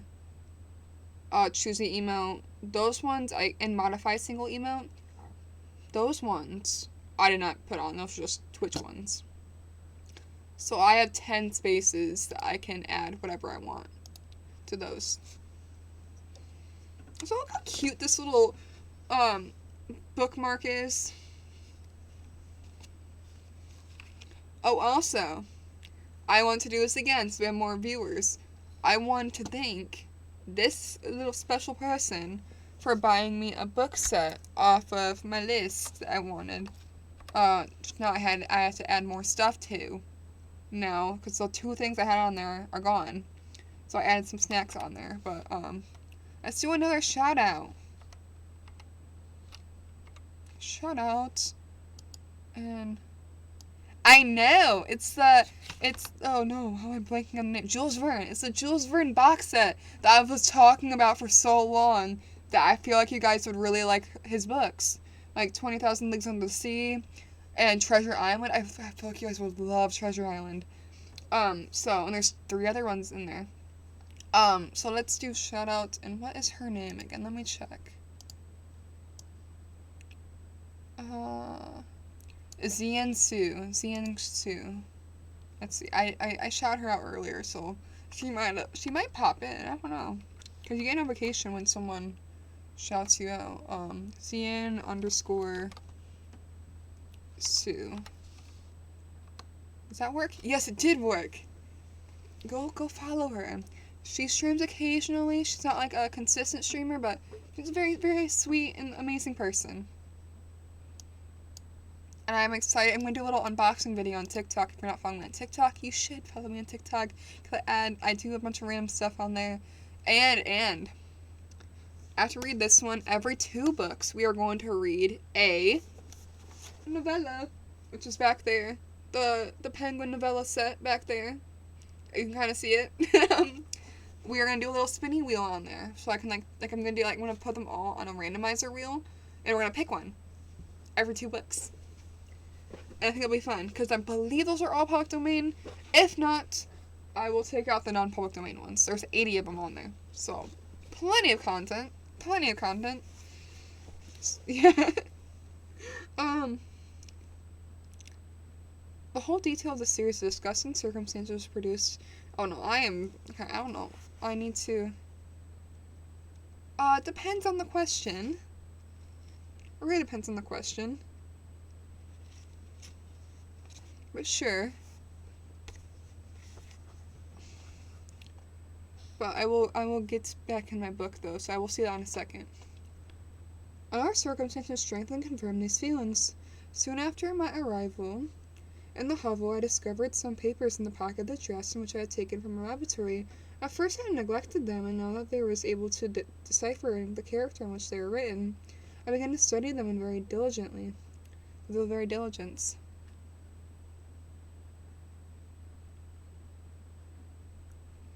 I unfortunately do not have a high typing speed because I have to type with one hand because I cannot move those 3 fingers. So I am a very slow typer. I do like the little like thing or just like this with typing with my one hand. So it just depends. Um it's definitely not over 110 word per minute though. Probably I think the last I did was like probably like 50. Sadly. It's a very odd question.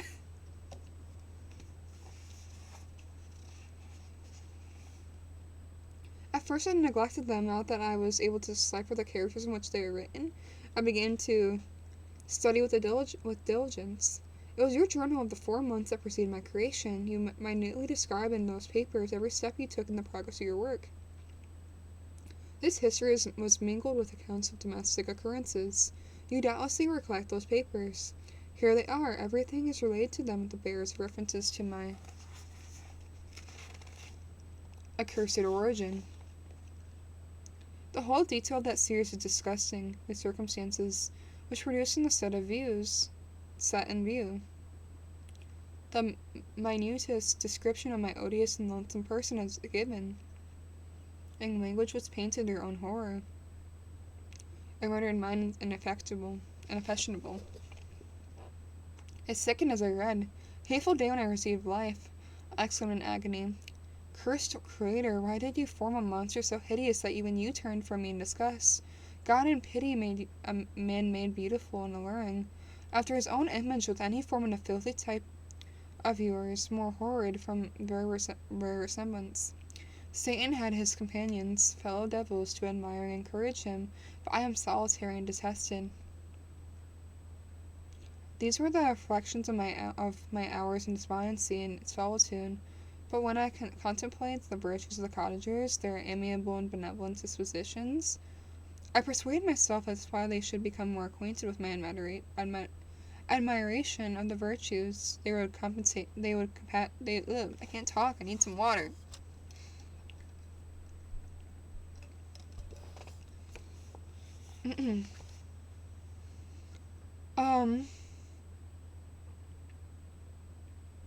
Where did I leave off?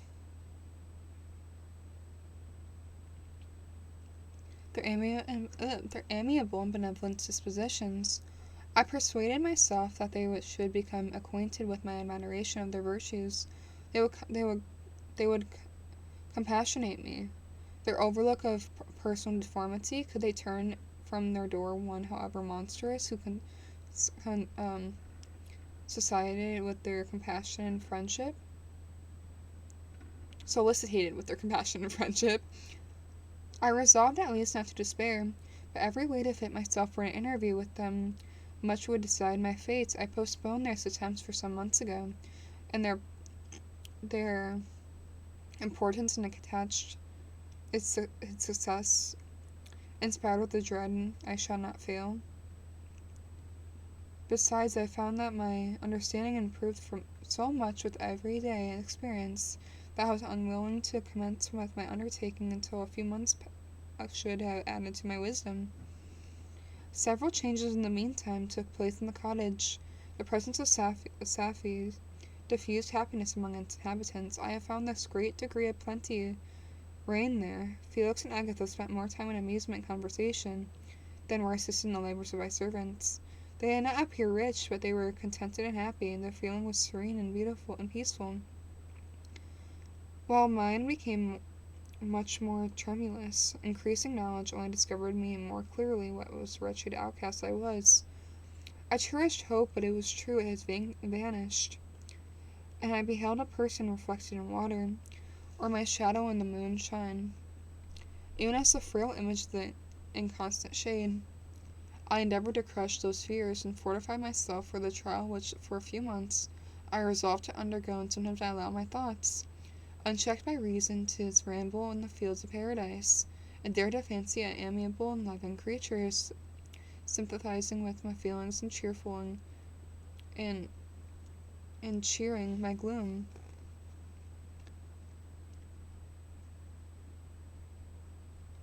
Their angelic countenance For his smiles of consolation, it was all a dream, no? Eve soothed my sorrows. She shared my thoughts. I was alone. I remembered Adam's supplication to his creator. But where was mine? He had abandoned me, and in his bitterness in my heart I cursed him. Autumn passed thus. I saw, with surprise and grief, the leaves decay and fall. Nature again assumed that barren and bleak appearance had worn when at first beheld the woods the lovely moon. Yet I did not heed the bleakness of the weather. Will you Nick. give him a drink of water for Christ's sake? That one did not scare me that time. Somehow that one did not scare me. Probably because I was already looking at it. I saw it pop up right before. So I think that's why that one didn't scare me. Yes, I did look up. I did. I was like, no, because I positioned my book like this. And I saw something move up the screen. I'm like, oh, wait, what is this? And then it made the noise.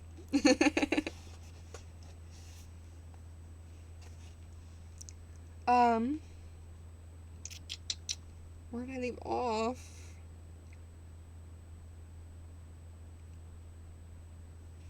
Autumn passed thus. I saw with surprise and grief the leaves decay and fall. Nature again assumed the barren and bleak appearance it had worn when I first beheld the woods and the lovely moon. Yet I did not heed the bleakness of the weather. It was better fitted with the confirmation of the endurance of the cold than the heat. But the chief delights were the sights of the flowers, the birds, and all the gay apparel of summer. When those deserted me, I turned the more attention towards the cottagers, and their happiness was not decreased with the absence of summer. They loved, they sympathized with one another, and their joys, depending on each other, were not interrupted by the casualties that took place around them. The more I saw them, the greater became my desire to claim their protection and the kindness.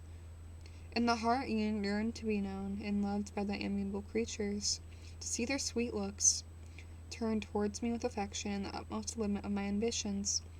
I dare not to think they would turn from them with me with disdain and horror. The poor that stopped at the door are never driven away to ask if it's true. For greatest treasures and a little food or rest, I required kindness and sympathy. But I did not believe myself utterly unworthy of it. The winter advanced, and the entire revolution of the seasons had taken place since I awoke into life. My attention in this time was solely directed towards my plan to introduce myself into the cottage of my protectors. I resolved many projects, but that on which I finally fixed was to enter the dwelling in which the old blind man should be alone. I had satiety enough to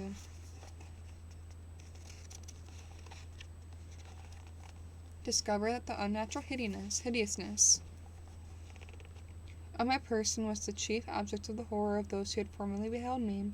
My voice, although harsh, had nothing terrible in it. I thought, therefore, that if it was my absence of his children, I could gain the goodwill and the mediation of the old De Lacy.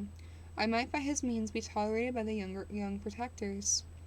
One day, when the sun shone in the red leaves that strewed the ground and diffused cheerfulness, although it denied warmth, to Safie, Agatha, and Felix departed for a long country walk, and this old man, in his own desire, was left alone in the cottage. When his children had departed, he took up his guitar and played several mournful but sweet airs, more sweet and mournful than I had ever heard him play before. At first his countenance was illuminated with pleasure, but as he continued through thoughtfulness and sadness succeeded, at length lay beside the instrument, he sat absorbed in his reflection. My heart beat quick with this was the hour and moment of trial, which would decide my hopes or realize my fears. The servants were gone to a neighboring fair. All was silent and around the cottage. It was an excellent opportunity, yes, when I proceeded to execute my plan, my limbs failed me, and sunk in the ground. Again I rose, and exerting the firmness of which I was master, removed the planks on which I had placed before the hovel to conceal my retreat. The fresh air revives me, and with a renewed determination approached the door of their cottage. I knocked. "Who is there?" said the old man. "Come in." I answered, "Pardon the intrusion," I said. "I am the traveler in want of a little rest. It would greatly oblige me if you would allow me to remain a few minutes before the fire." "Enter," said De Lacy, "and I will try in what manner I can relieve your wants, but unfortunately my children are from home, and I am blind. I am afraid I shall find it difficult to procure food for you." "Do not trouble yourself, my kind host. I have food. It is warmth and rest that I will need. That I need." So I sat down, and silence ensued. I know that every minute was precious to me. I remained resolute in what manner to commence the interview, when the old man addressed me. "By your language, stranger, I suppose you are my countryman. Are you French?" "No, but I was educated by a French family, and understood the language only. I am now going to claim the protection of some friends whom I sincerely love, and whose favor I have some hopes." "Are these German?" "No, they are French. But let us change the subject. I am an unfortunate and deserted creature. I look around and have no relation or friend upon the earth. These amiable people of whom I go have never seen me, and know little of me. I am full of fear that if I fail there, I am an outcast in the world forever. Do not despair. To be friendless is indeed to be unfortunate, but the hearts of men, who when unprejudiced by an obvious self-interest, are full of brotherly love and charity. Rely, therefore, in your hopes of these friends are good and amiable. Do not despair. They are kind. They are the most excellent creatures in the world, but unfortunately they are prejudiced against me. I have good dispositions. My life has been hitherto harmless, and in some degree beneficial, but in fatal prejudice clouds their eyes. When they ought to see the feeling and kind friend, they behold only a detestable monster. That is indeed unfortunate. But if you are really blameless, cannot they deceive them? I am about to undertake that task, but it is that account that I feel so many overwhelming terrors. I tenderly love these friends. I have, unknown to them, been for many months in the habits of daily kindness towards them, but they believe that I wish to injure them. Is that the prejudice which I wish to overcome? Where are these friends reside? Near this spot. The old man paused, and then continued, If you will unreservedly confide to me the particulars of your tale, I perhaps may be of use in undeceiving them. I am blind and cannot judge by your countenance. There is something in your words which persuade me that you are sincere. I am poor and an exile, but I will afford me true pleasure in any way serviceable to the human creature. Excellent man, I thank you, and accept your generous offer. You raise me the dust of your kindness, and I trust that, by your aid, I shall be driven from the society and sympathy of your fellow creatures. Heaven forbid! Even if you really a criminal, for that only can drive you to desperation and instigate you to virtue. I am unfortunate, and my family have been condemned. Although innocent, judge therefore. If you do not feel for your misfortunes,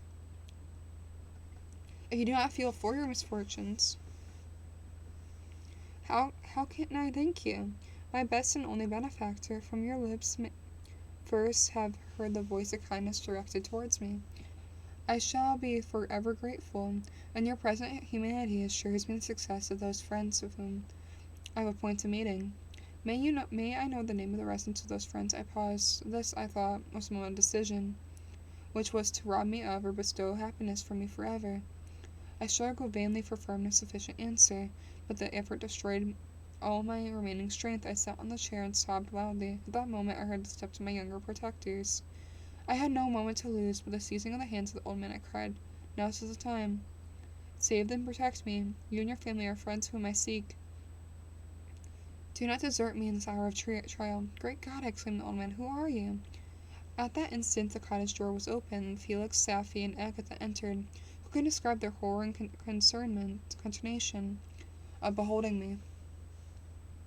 Agatha fainted, and Safie, unable to attend to her friend, rushed out of the cottage. Felix darted forward with a supernatural force, tore me from his father, of whose knees I clung. In a transport of fury, he dashed me to the ground and struck me violently with a stick. I could have torn him limb from limb, as the lion rends the antelope, but my heart sunk within me at the bitter sickness, and I refrained. I saw him on the point of repeating his blow, which, overcome by pain and anguish, had quitted the cottage. In the general turmoil, escaped unperceived with the hovel. Unfortunately, that will be the last chapter for tonight. We got to chapter 7, though. We're at 5 chapters tonight. We are back to our double streams this week, so tomorrow I'll be doing like an early sim stream, probably like 1 or 2 p.m. Eastern Standard Time, and then around 8 p.m. to 9 p.m. reading stream. So we're probably gonna finish this in like 2 more days. I was 20 pages off my goal, but I'll try to split this evenly between, so it's not like one's very short compared to the other, which I think will be pretty easy. But yeah, we are officially over halfway through. And I know you're not in, I'm pretty sure you're not in here, Zian, but thank you again for the Jules Verne box set. I'm so excited to read those on stream. And I hope everyone has a fantastic, amazing day, or night, or afternoon, wherever you are. And bye-bye.